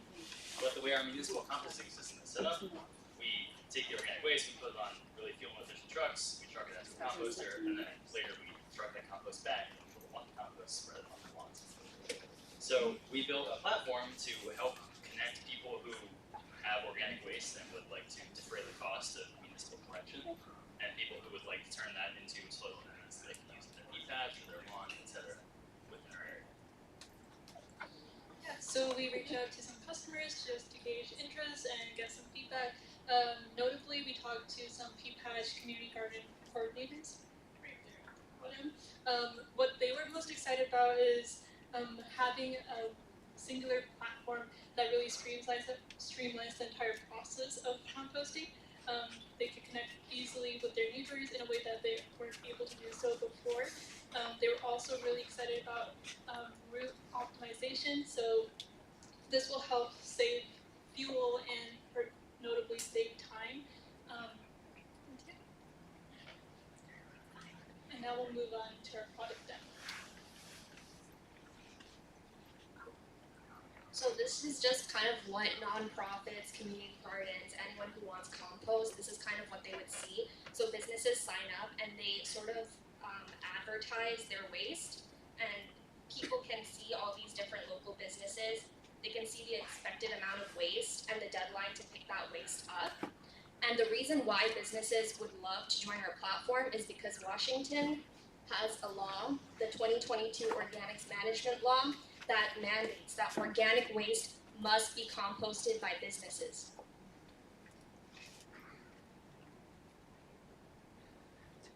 And here were some of the similar solutions we found with our market research. And basically the thing that they don't have is that they don't connect businesses with smaller local initiatives that save costs and also reduce the carbon footprint. And here are some next steps. So our first priority is to contact restaurants and food banks in your community gardens. Second, we want to set up maintenance and feedback cycles. And third, we want to support different languages. And four, we want to add educational resources to improve sorting. And five is monitor a database that tracks food waste.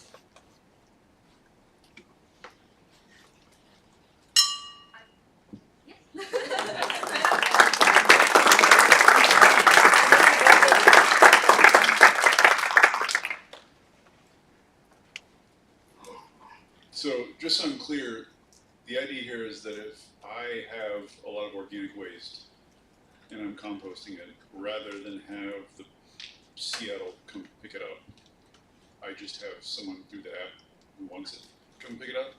Pretty much. And you didn't say Airbnb for compost a single time? We did say Tinder for compost. Yeah, just to separate that, so you would be someone who's generating a lot of organic waste, which then someone comes and picks up and turns into compost, which is then the thing that is useful, that is not trash. So I had kind of the same question. So it's not really aimed at like neighbor to neighbor so much. No. So it might be like the P-Patch, everyone puts their stuff in one place, and then what do they do with it? Because maybe they're above the state regulation level and they have to actually do something with it. Or, I don't know. Can you give us a walkthrough of like two people who engage with each other and how this works? Sure. So the dots here would be businesses that are generating organic waste. These are the people that are mandated today. Restaurants, food banks generate some, there are prisons, etc. So then the people that would engage with picking that up would probably be P-Patch organizers, people with very small scale agricultural setups. There's some people that just do composting in their lawns. I'd like to add like a local example. So suppose you like to compost, you have a cute little garden in your backyard, and you don't want to buy compost. There's a restaurant right next to you, they have great food, you go there, you eat a lot. You open up our platform and you see, hey, these people have waste that they want to get rid of. So you go there and you grab their veggie scraps and you turn it into compost because you like composting. So that's kind of one sort of example of how it would work. And the restaurant loves this because they know they have to pay money every week so that Seattle can come and take their waste. If they throw their organics in the trash, they can be fined up to $500 a day. So they don't want to do that, and they love you for coming in and taking all their food scraps away. So it's free to me to go get it, and it's free to them to give it to Yes. me. So it's a benefit for both parties, and they are both saving money and time. But if I'm a restaurant, I'm paying a flat weekly fee for compost to get picked up, presumably, right? So it's only if I can get rid of all my compost this way that I skip Yes. that flat fee, right? Yes. So the amount that restaurants pay for their compost depends on the volume that they're generating. So there is a bit of a calculus here where you sign up for a certain bin size and then you pay for the US in your bin size.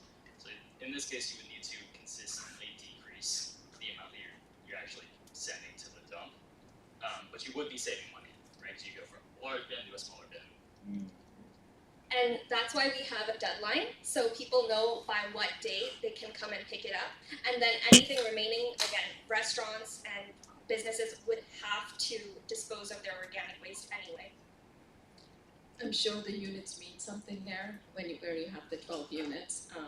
Do I have to take all the 12 units? How are you, like, piecemeal?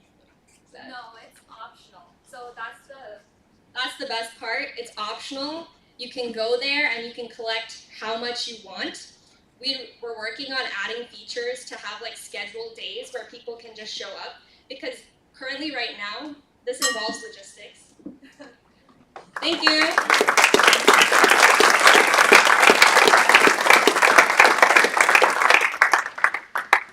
Next up, we have building benchmark energy stars, and on deck we have UW Horn High School.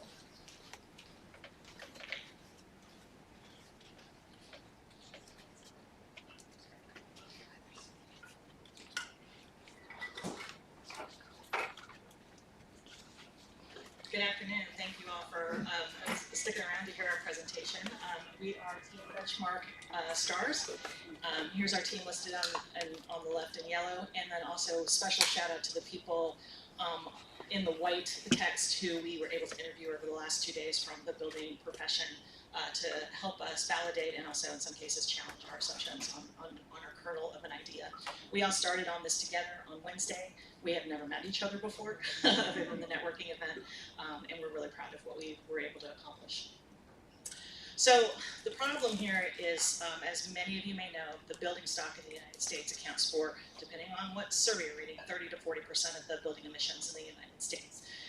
And now the cities and states are starting to require large buildings from 25,000 or 20,000 square foot and up to report their energy consumption. So that could come in the form of benchmarking reporting, just saying here's what our energy use is on an annual basis, or they may be subject to building performance standards around the country that may get them to net zero or a certain energy rating over the course of time.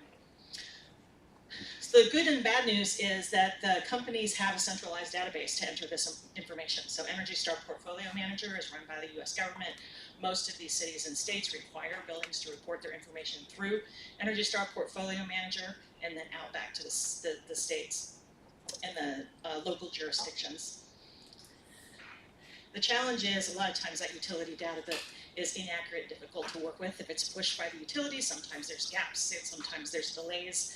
And then the really large problem is filing for multiple localities is incredibly complex. So there's no standardized form. So what you're reporting in Seattle is going to be different than what you're reporting in Boston. The deadline is going to be different. The fines, the incentives are all different across the country. And it becomes a real burden on sustainability managers and folks who own buildings across the United States to comply with all these regulations. And this is just a pain point that we heard from one of the folks. So what we've built is a dashboard that helps sustainability officers consolidate all this information so that they can help automate their work.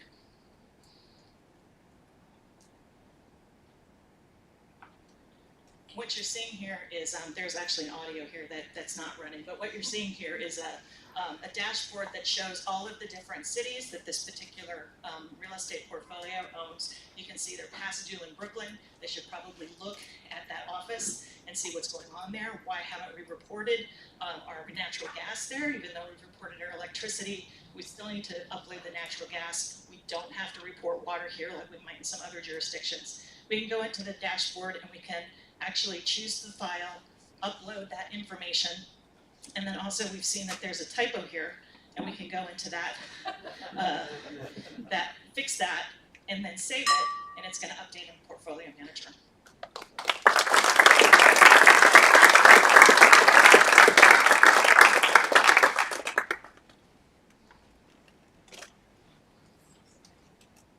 Questions? What's the hardest part of launching this in your mind? I think for us, I think the hardest part from the perspective of the person who's required to do the reporting is just the time it takes to understand all the regulations across the country. One of our interviewees told us that she spends about 5 hours a week looking at this. So if you think about that, it's 250 hours a year just looking at what are the different regulations that she has to comply with. So if she has a way to just look at a dashboard, say this is my workflow for this month, and here's a potential property that may down the pipeline have to come into compliance, that would save a ton of time, which she can then work on energy conservation measures. What we want is to not report, but reduce greenhouse emissions, and so work on what can we do with our building stock to make it more energy efficient.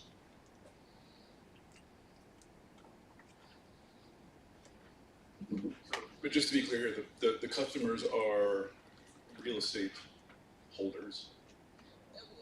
There's two pathways actually. So our primary thought was it would be the real estate property owners. There's also a secondary pathway that we kind of discovered earlier today, which is building energy consultants, right? So if you think locally, there's like McKinstry, McDonald Miller, RDH is a company. We actually talked to a person there. He has 30 customers that he's tracking this for right now. On Excel spreadsheets just for his customers. So that would absolutely also be a potential market for us as well. Did you ask them, like, how would you like a automated tool for all this? Like, it's one of those things where, like, how has no one done this before? Like, all these people. Right, it seems so simple, right? I think the challenge is when you look at what real estate professionals are dealing with, they're dealing with property managers with disparate properties all over the country. They're working with building engineers, they're working with property managers, they're not software developers. And think about if you're a company like Walmart or Target, Best Buy, a big box store, you own 2,500 facilities all across the United States, and your core competency is retail, not software, right? So our idea is if we could just make this an entry level, just to get a dashboard and get people who are already doing this more time to focus on the core competency of their job. And then secondarily, those who are intimidated by all these reporting frameworks, a way just to say, okay, I know where to start. Then we think that we can get to a really, really good reduction in greenhouse gas emissions across the country. So 2 gigatons potential. Big, hairy, audacious goal. If everybody goes to net zero, we'll be great. We can be out of business, everybody happy. But over time, we think just by focusing on a small portfolio of 20 to 100,000, we can get to 1.4 million in metric tons reduction. And this is, I think we talked earlier, this is fundamentally about reporting initially. The kind of, I can't tell exactly how much your emissions reduction estimates rely on basically external regulation, the existence of building performance standards, right, versus you're a compliance tool.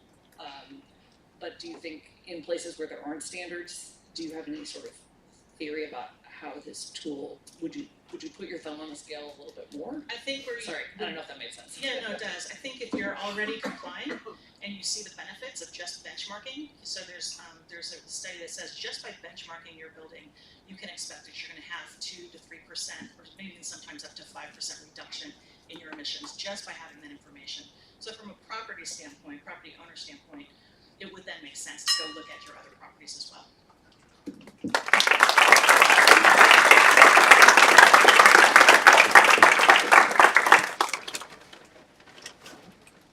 Alright, so we have the Corn Hydro team, and then we have EcoLedger.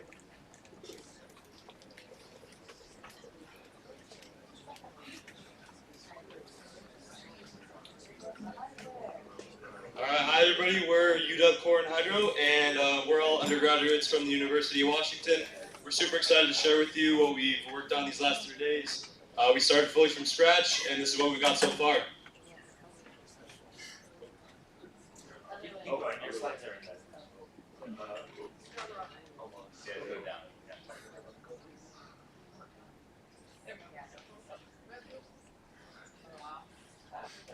Alright, let's go. Alright.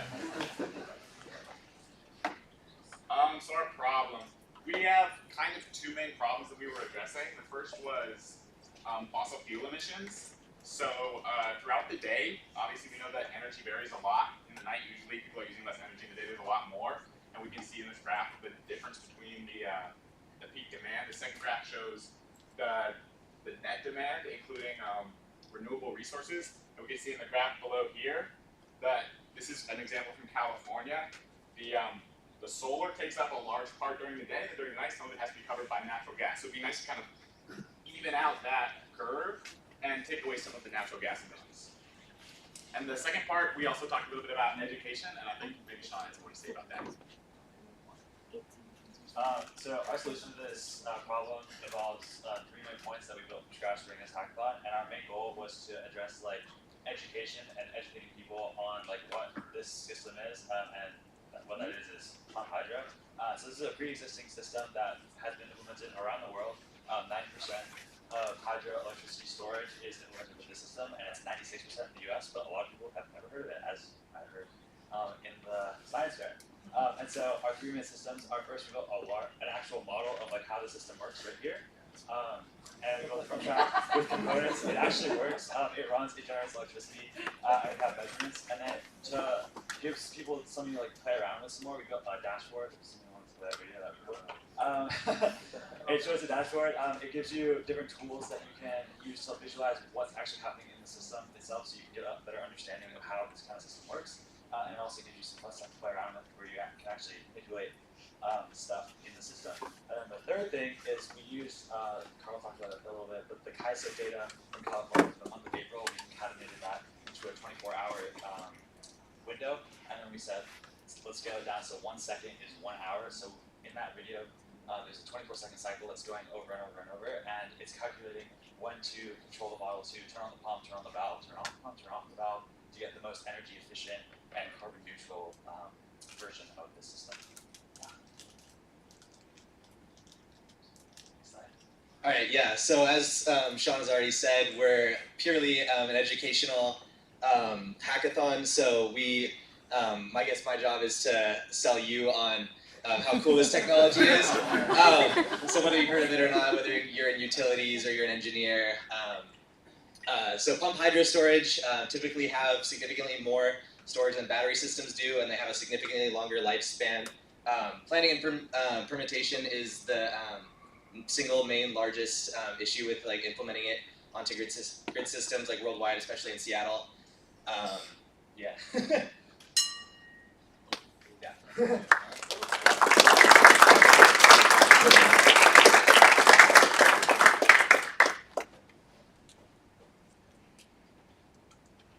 Sorry, that was a little fast.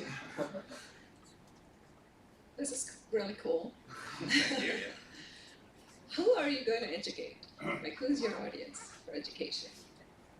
So as we mentioned, like the #1 problem that we found from our research on this topic is getting permitting, because the system is very efficient. It's a great alternative to batteries. It's cheaper. It has a better potential to store energy. You don't have to build batteries, and so like petitioning the landowners to give you access to the land to build these systems is our basic customer. So we need to go to them and show them this model. Like all these things that we built, and basically convince them like this is a good idea. It's a win-win for everybody. You get money, we make clean energy, everybody's happy. But then it's also just like in general, like going to schools, going to like everybody, just teaching everybody about the system, destigmatizing building things in the environment that like maybe you think, oh, we're destroying the environment by building these brand new structures, but the managed structures are good. They reduce carbon emissions. They're replacing coal plants, things like that. Yeah, it's also like extremely important to have that discourse with the landowners, of course. Be able to like, especially with like indigenous communities, being able to have that discourse and have like the adequate knowledge to be able to like converse academically about the subject and what is actually happening to their land.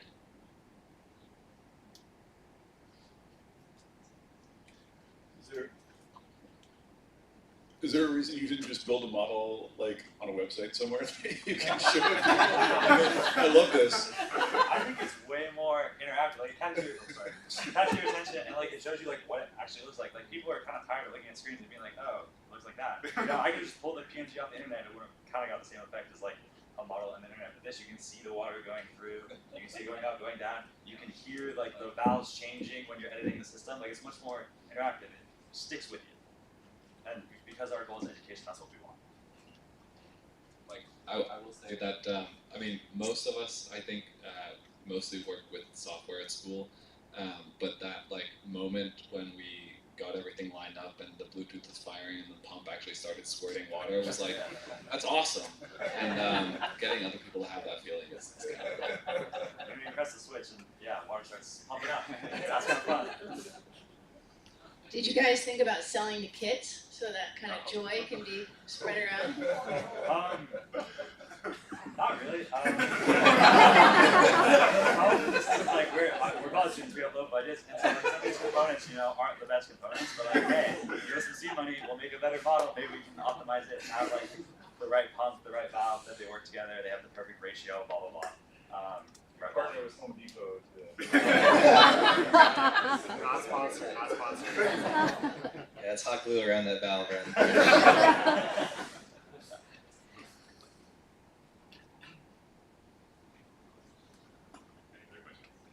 These are some layouts of our hardware setup on the left, software on the right.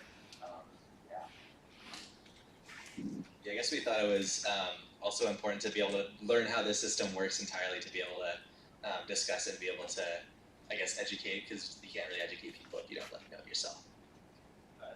Yeah. What would be the physical dimensions of like a 500 kilowatt hour hydro? I have a vague answer for you. We don't have the exact specification, like it's gonna be like 500 meters tall, in the kilowatt hours. It depends on like how the dam is designed, or like the existing hydro is designed, because you know you have different elevations, different ways to pump it up. Like it's not gonna go a straight line probably, like it's gonna take some smart path. Yeah, I do have some number of how. Yeah, there's a lot of loss in our system due to various inefficiencies, but in an ideal system, something like roughly like 60, 70 times larger than our system. So like we got like 10-liter buckets, so pretty large buckets if you if you can find those. The industry standard is you get 80% of the power back when you pump it back up. Yeah. It goes down.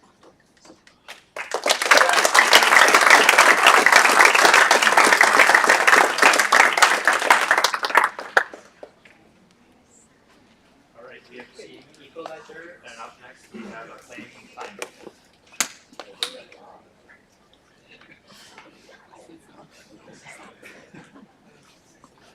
Alright, we are Team Ecoledger, and we are building a TurboTax for carbon accounting. Our team consists of 6 members who span both business and technological expertise, and we went through the hackathon. We're solving a problem for small and medium businesses for reporting their carbon emissions. Currently, a lot of the data is scattered, and they require both time and money to produce those reports properly. Our user is Frank. He needs a simple solution that integrates seamlessly into his financial system because he doesn't have time to produce a proper carbon account that is reliable.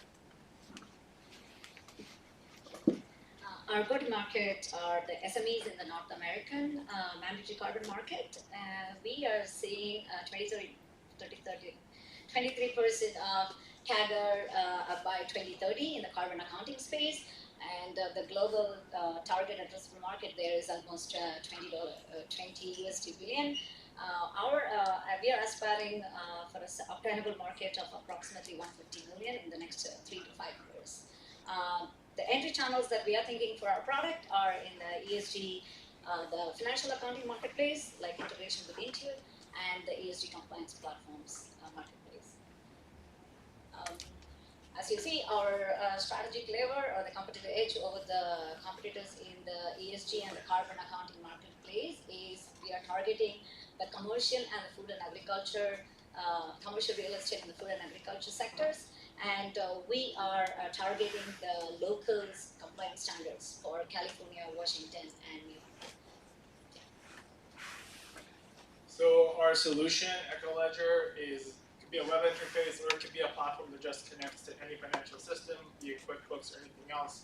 If you don't have a financial system, you have Excel sheets or CSV, which you can just put into our web interface.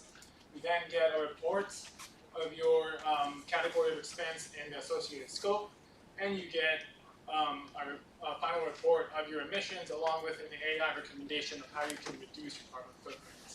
Our unique sale proposition over our competition is that we offer seamless data intake that will learn about your business, and we offer immediate and short-term carbon emission suggestions tailored to your business.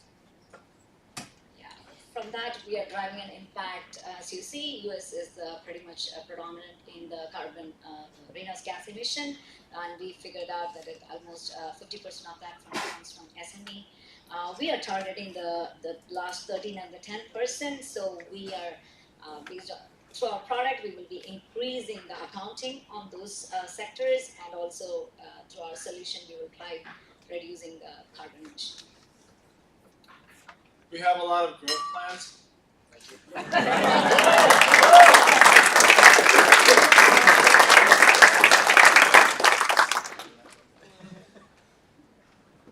How do you think about tying better reporting to reducing emissions?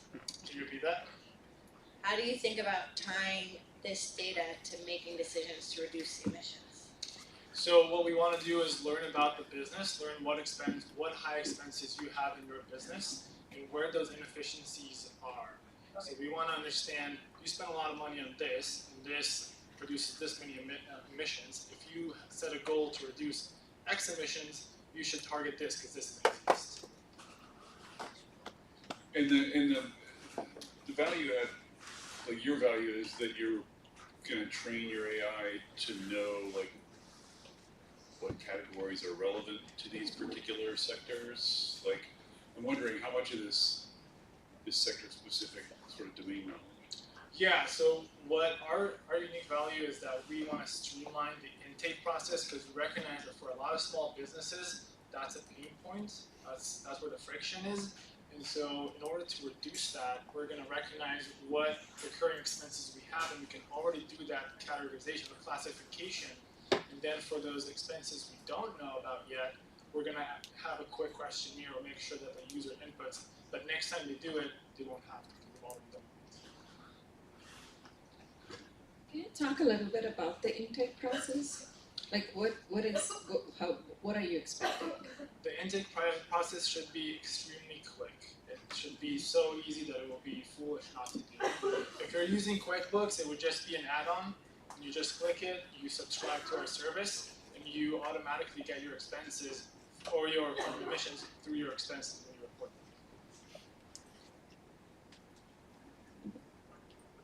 them. You mentioned, I'm not quite clear if this is kind of an optional tool for people whose carbon responsibilities are optional, or if you see this as something for regulated entities. I assume the former, because, for example, in our Cap and Invest program, it's like 100 and some entities in Washington who are directly regulated. It's way upstream, and so these small and medium-sized businesses are not regulated entities. But I wasn't quite clear from your presentation. Yeah, so that's a good point. For example, in Europe, we're seeing like a rollback of the policy, where smaller businesses don't need to report as much, but there's still some small businesses that do fall under certain categories. We recognize, for example, in the real estate market, that there's a growing need for it following upcoming regulation. For example, here in Seattle, they're moving from incentives to regulations, and even small suppliers or real estate managers need to start reporting. And so the mandatory carbon market feels like an easy in, but we also know that there's a lot of voluntary carbon market desire from the research that we've done. A lot of people who want to do it because it's good branding for them, or because they're eco-conscious, lack certain tools or lack the access to them. Is this just scope 1 and 2, or are you doing scope 3 too? Where primarily the accuracy would be much higher for scope 1 and 2, but there's an EPA data set for the spend method of how to calculate carbon, and it does encompass scope 3.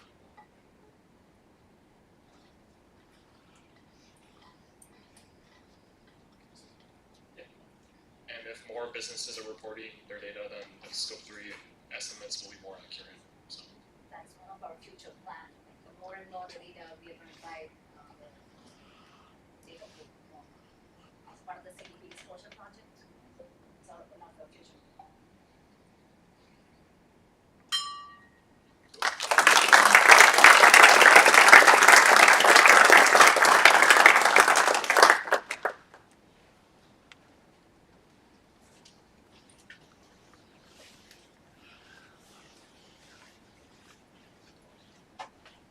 Good afternoon.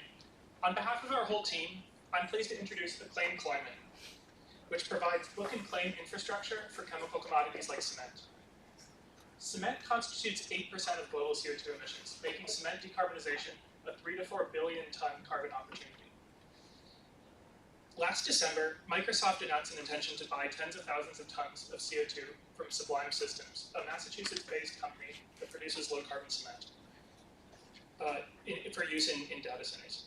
But cement is typically only shipped 100 miles from plant to site. Beyond this, the transportation costs are prohibitive, and the CO2 intensity of that transportation can also be quite high. So because of that, Microsoft and Sublime structured their agreement in a relatively unusual way in what's called a book and claim model, where Microsoft pays extra in order to claim the low carbon attribute of this cement, while the physical cement itself is delivered locally in a different location without a green premium. So this sort of market is new, and we expect it to grow tremendously. And in general, the buyers in this sort of market face limited choice, limited clarity, and limited accountability in buying this sort of low carbon commodities. So our solution at Acclaim Climate will provide value in a couple different ways. First, we have a marketplace that matches buyers with attribute and physical suppliers in order to keep projects on track and carbon sensitive. And so screenshots from our interface show delivery locations and CO2 intensities for desired chemical products, including, say, cement and steel. We'll also provide a transparent, auditable ledger showing production, delivery, and carbon attribution for these sorts of chemical products. Our business strategy is as follows, that we'll start as being a cement marketplace and then expand to other commodities. In general, the green cement market is around $40 billion per year and is expected to grow to $110 billion per year over the next decade. If we assume, say, 4% marketplace and transaction fees, then even given a relatively low market penetration, then we can anticipate possible revenues on the order of a couple $100 million per year. The decarbonization impact that we'll have is twofold. First, we'll promote the use of low carbon commodities and support these sorts of these people who are in the process of scaling these sorts of low carbon cement solutions. And second, we'll make the market more efficient and reduce transportation emissions. So cement transportation emissions constitute 10% of total cement emissions today, which is close to 1 billion tons of CO2. So by making this market more efficient, we believe that as the market decarbonizes, that actually the transportation emissions can become less, not more, over the course of time. So all in all, this could help facilitate the reduction of up to 1 to 2 billion tons of CO2 per year. So this is our team. We're pleased to introduce this concept. We'd love to get any questions or comments, and we're happy to hear any questions right now. Thank you.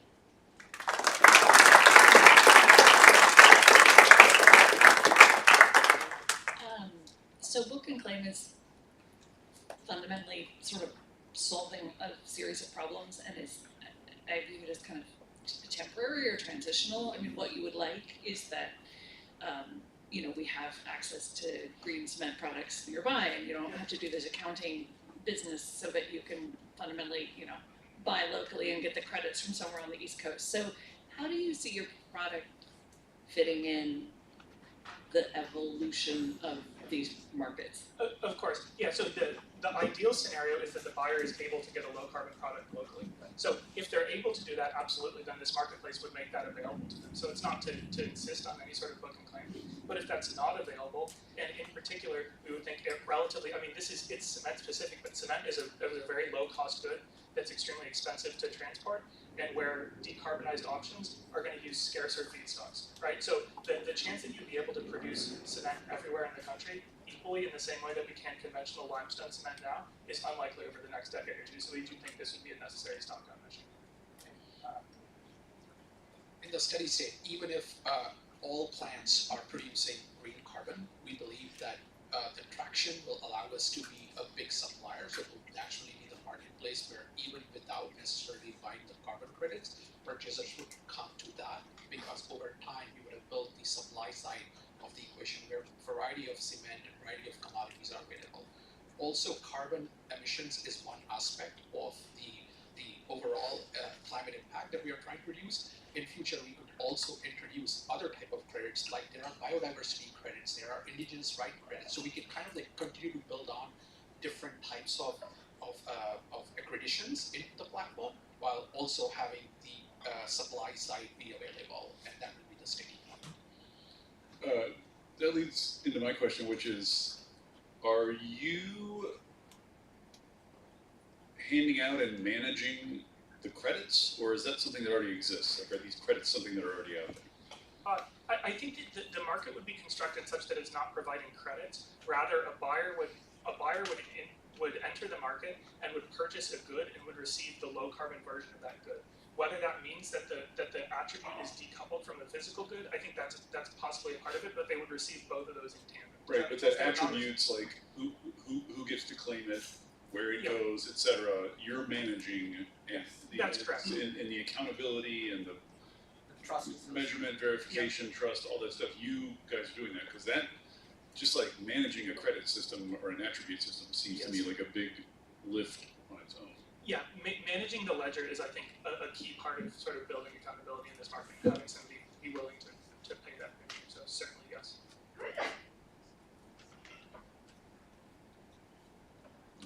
I have more questions, which is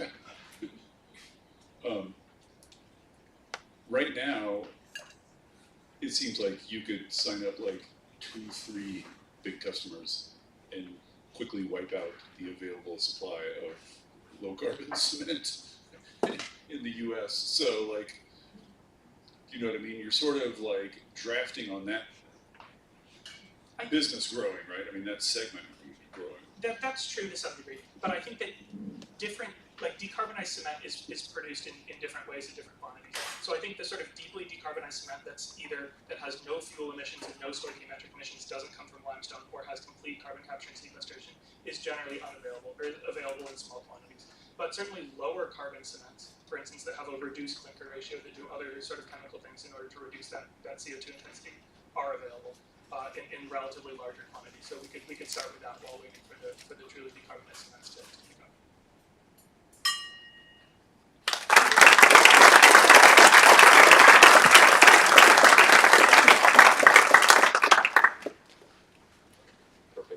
Thank you so much for all of those wonderful presentations. So with that, thank you again for all the teams. We're going to take a 30-minute break where the judges are going to be able to go away for deliberation. For the remainder of the folks in the room, there's pizza over there and some salads to celebrate a hard-won or a hard-fought hackathon. I was going to say marathon. It's sort of both, but yeah. So with that, let's go ahead and break, and then we'll come back in about 30 minutes. Thank you so much.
You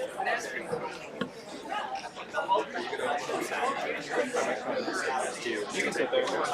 Do you need a seat? No, you're.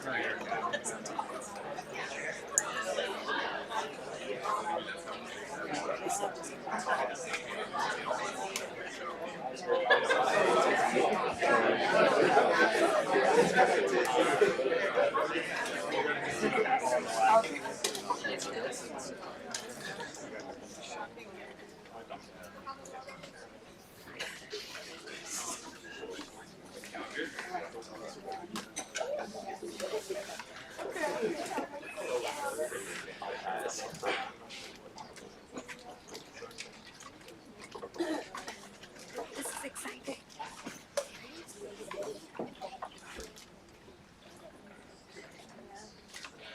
I will say, one of the biggest motivations to actually want to organize a hackathon was to be able to throw a very large pizza party. There's no hackathon without a pizza, I assume, right? Okay, so I just wanted to go ahead and get us started for our closing ceremonies for the Seattle Climate Hackathon. So what we're going to go through, we have roughly about 45 minutes. Short, quick intro, then we'll have our judges present the awards. We're going to go ahead and do a quick call for mentors as part of UW Promotion, and then close, and then networking and happy hour.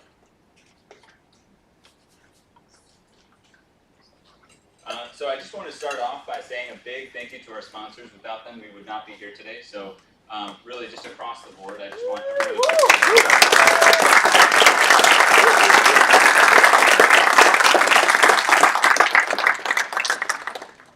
for those of you that were here during the kickoff, I started by saying one of our primary motivations of all of this was to be able to bring a bunch of people into the climate community.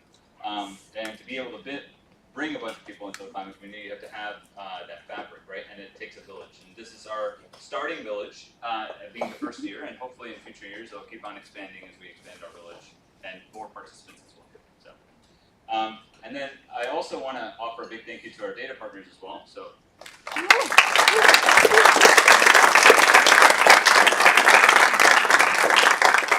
And I probably should have added that slide as well from the beginning, but also our mentors, who spent a lot of time over the last basically several days mentoring and helping the team with their pitches, as well as any data problems and software problems as well. So just a quick hand for our mentors.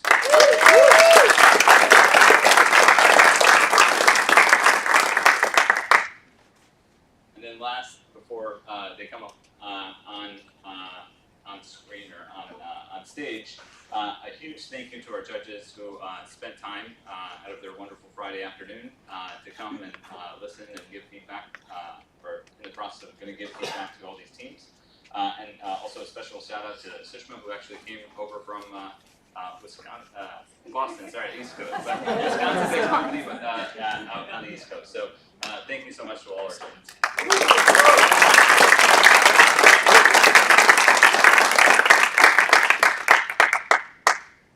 And then last but not least, so before we actually get into announcing the prizes, I kept on saying this several times, right, that our prize pool is evolving, it's still going to get a little higher. So some of these numbers are probably a little higher than you saw during kickoff. So, and they may yet go higher a little after. So our grand prize is now $5,000. That's going to be split as cash equally amongst the team. Runner-up at $2,000, best public interest and nonprofit is $2,000, and then also most gigatons removed is $2,500. All thank you to our sponsors yet again.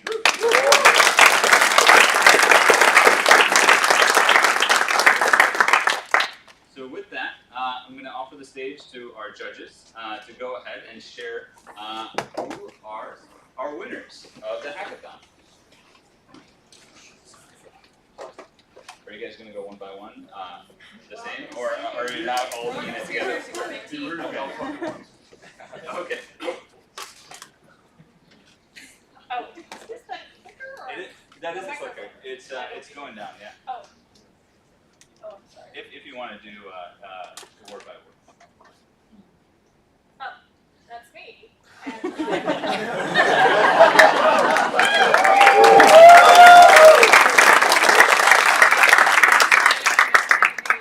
Nonprofit public interest winner, which is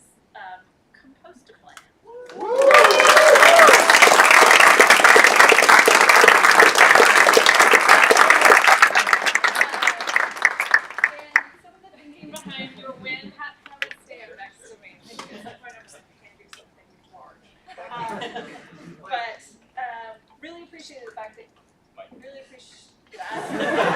No, it's been a long day. We've been at it for 3 days. Appreciated the fact that you did some research. You talked to people. It was a very local project. You identified a need. It's not on. And also that it's distributed. A lot of our climate solutions that need extra energy and don't necessarily human energy and don't necessarily attract big dollars are these very distributed, very local solutions. They build community and they generally come with a lot of co-benefits as well. You didn't mention it, but methane is an incredible and somewhat under recognized super pollutant, and we're really going to need to get our arms around it. So all of that, and then I personally love having a public policy, state government, NGO background. The fact that you were thinking about a regulation that will take effect soon that has real impacts on the ground and helping people find a solution that may make their compliance with that regulation cheaper. So love it all overall. Congratulations. Ooh, I've never done this.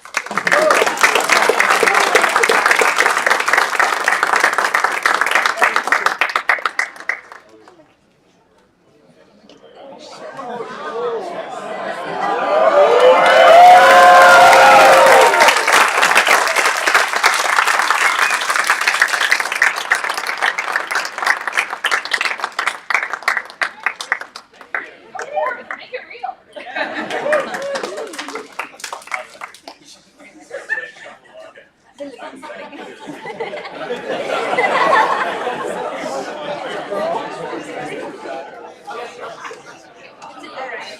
So our second winner for the most business ready is Building Benchmark Energy Stars.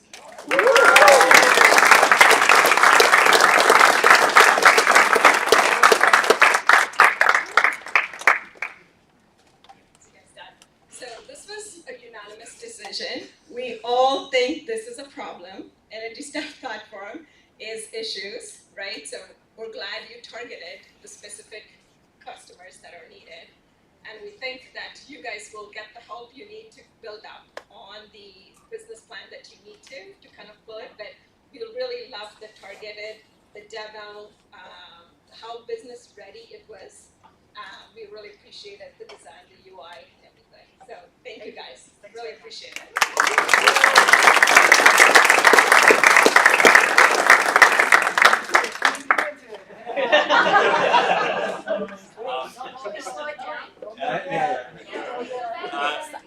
So how about this? Maybe we come back right at the end to do the business ready one. Let's go ahead and announce the next one. It's being. But if he's already writing it, then We're gonna switch things up a little bit. So, just for giggles, I'm gonna present most gigatons removed. And the winner of this prize is Big Green Loop.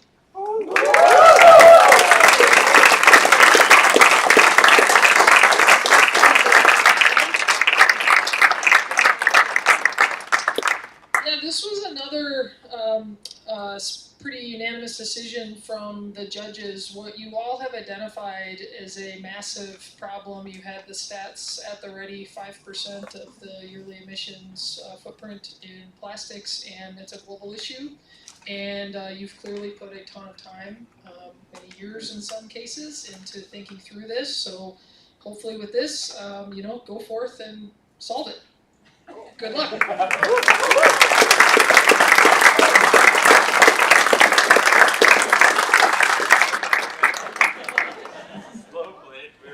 I just thought each of these would take about 5 minutes, actually.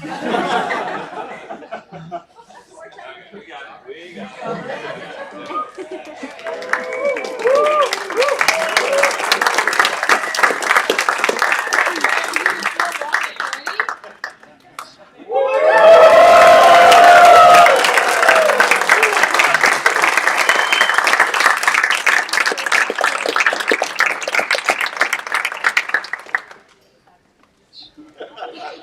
Great job.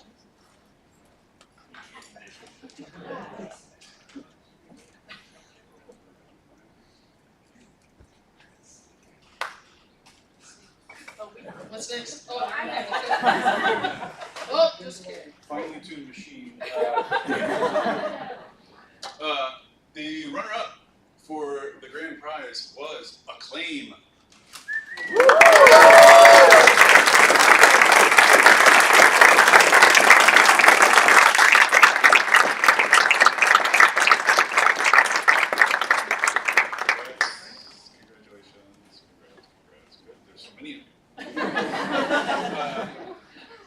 We all agreed that embedded carbon is a huge deal, but carbon embedded in building materials, it's a bigger and bigger issue, more and more people looking into it. Concrete specifically is a huge, huge carbon issue, very rapidly growing market for green carbon, but as you say, fragmented. So this seems like a great way to accelerate one of the most important developing markets in the world right now. So.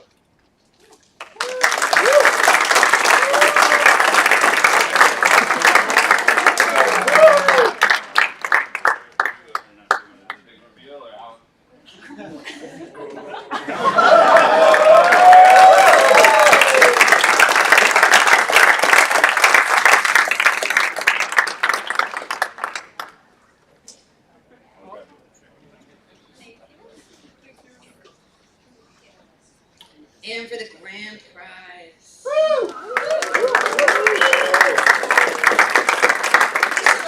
Yimby AI.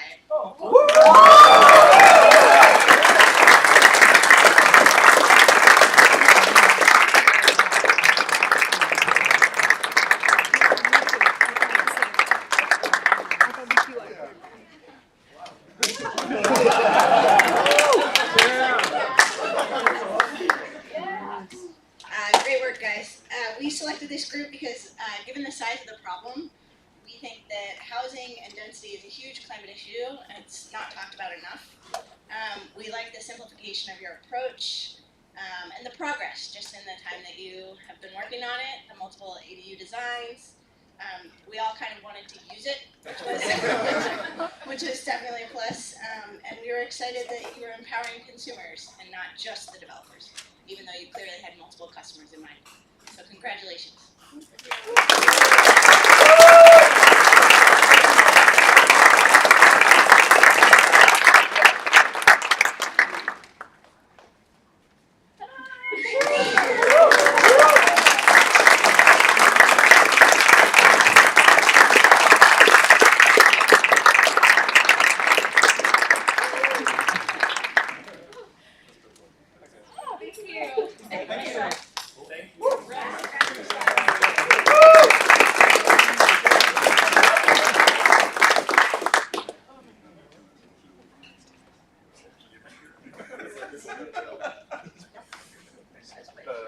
Can we say one last thing, Yeah, which is please do.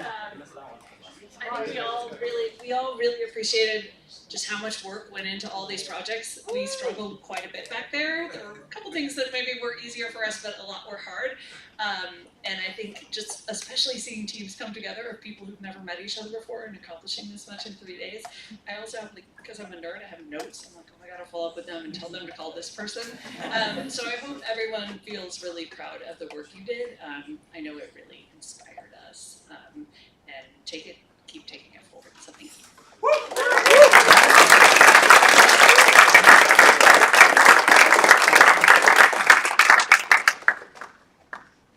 Thank you again for taking the time to do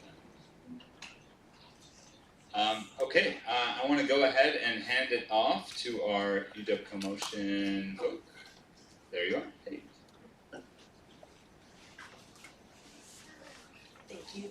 Hello everyone, my name is Sarah Osell. I'm the Commotion Labs Manager for the Climate Tech Incubator. Oh. Yeah. And we are kicking off our incubator in July and looking for fantastic climate tech mentors.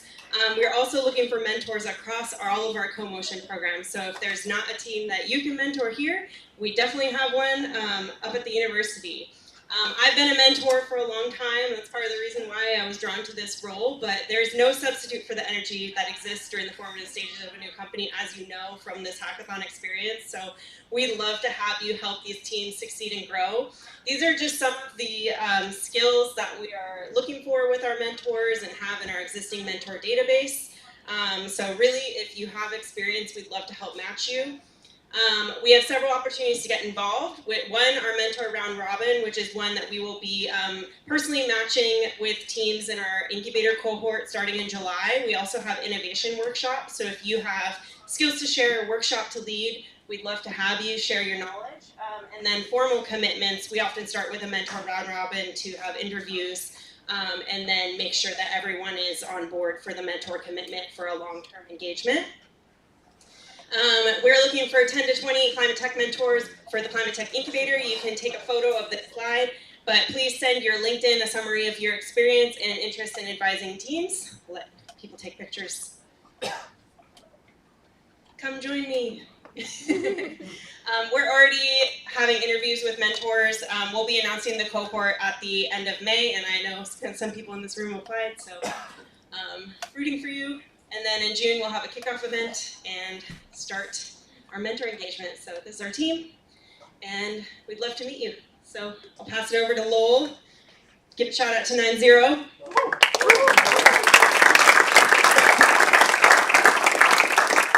Hi friends. Yeah, is it working? Are we good? Yeah, everyone can hear me? Cool. I'm gonna riff on my remarks that I started with on Wednesday. So I started organizing in like the climate community a few years ago because all my friends at the time worked in big tech like I did and just worked on stuff they didn't care about. And all my other friends were mutual aid workers who just kind of assumed we were in late stage capitalism and there's not really work to be done that's both meaningful and paid. And I wanted to meet other people who worked on stuff that they care about. And I've been so grateful for all the people that I've met through those events. The bummer from those events is that they were pretty sporadic. It was like once a month we would gather at a brewery, and although I've been very grateful for all the people I've met, I craved more. I think the next stage for that was doing our first PNW Climate Week, now almost 3 years ago. That was fantastic because it was a full week of tons of events, and we really got into the weeds on things. There was not just happy hours, but panels and workshops and all that kind of jazz. And my biggest gripe from that was that it was only once a year. And also that you couldn't go to everything. There was often times when there was like as many as 4 events happening at the same time, and that really grinded my gears. And so flash forward to late last year when this space opened, and in many ways it is Climate Week every week. There are multiple events happening, and you can really get in the weeds and talk to people. And not only are the events themselves happening frequently, but we can organize together in this space, and that's been really special. It's not a lot of like coordinating Zoom calls and talking over Zoom and looking at 2-dimensional screens and your eyes hurting, and that's been really special. And so these past few days have been particularly amazing. This hackathon that's been organized by 90 members has been just stupendous, and I've really loved this builder energy. And similar to these previous examples, I'm not really satisfied by the thing that has happened. I'm like even hungrier. It's like when you like drink soda and you're like, oh, now I'm really thirsty and I want more and more. And so I look forward to a future where this sort of stuff happens, like on like maybe we have a weekly brainstorming prototype jam or something like that. And just like to Becky's point, not only do we jam on the problems and the solutions, but then we're connected with folks who are like the right capital partners or partners in government and work forward on implementing these things. 90 means is a reference to the fact that there are 9 zeros in a gigaton. We need to draw down about 50 gigatons a year to stop destroying the planet, and then go negative to start improving all the stuff that we've messed up. And all that needs to happen by a huge amount of people working on the problem and a tremendous amount of connection and collaboration, which is like what this space is for and what this community is for. And I'm so glad to do that with all of you, and it's been really special. And I know what the next slide is, so I'm going to use this as an opportunity to bring up these people. Can these people come up here? They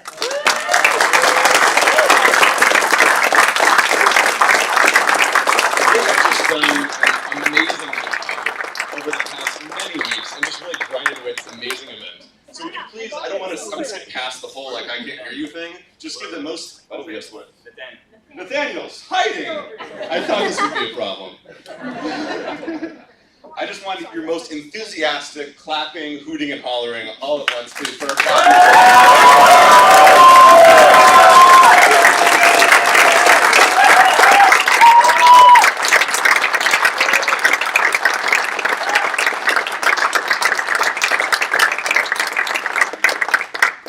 I think I already said this in the kickoff, but I'll say it once again. I think when we started this, we thought this was going to be, what, like 2 hours a week or maybe 5 hours a week? And then over the last couple of weeks, and actually a month and a half, I think it's sort of become a part-time and full-time job. So thank you again for all the, yeah. I can't I can't say enough. So it was very cool.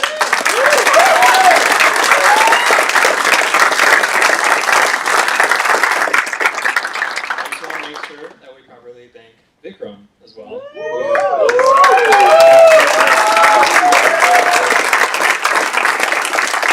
Really thank you for coming up with this idea and pushing us all to do it. Lowell is amazing. I'll just add one thing to what Lowell said, which is that if you want more of this kind of experience, connecting with people on climate, building things together, learning, joining 9.0 is an amazing way to do that. There are different levels at which you can join 9.0, and you can also just, if you're not ready to become a member yet, you can just join events, and there's a 9.0 Luma page, which has, I don't know, 5-10 events a week. And yeah, it's just an amazing place to work. So come on over to 9.0. There are tours every week, and yeah, it's a great place. Very cool. Thank you for doing my job there.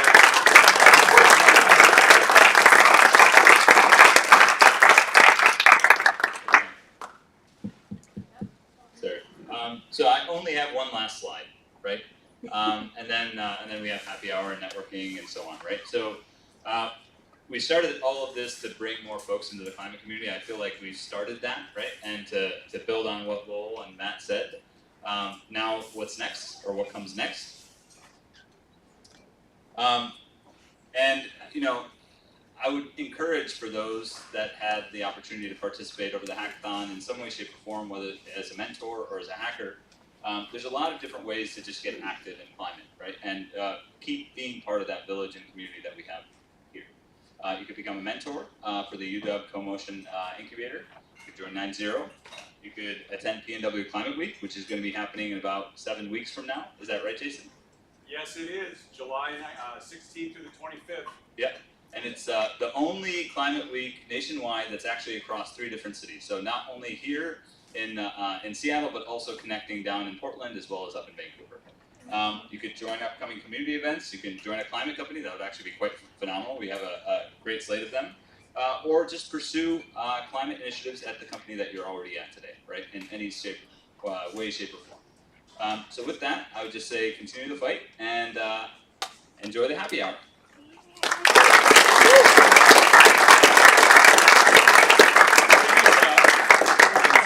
My lovely partner. We have a few extra bottles in the fridge, so we'll need help with the first glass for you there. With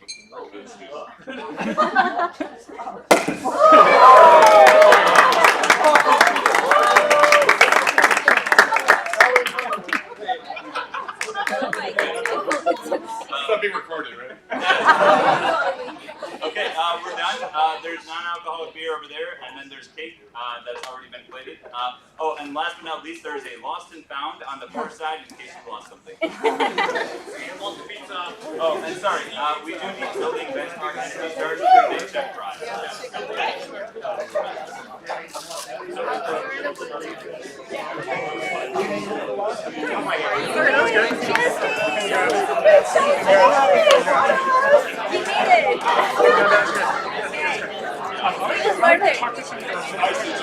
Yes.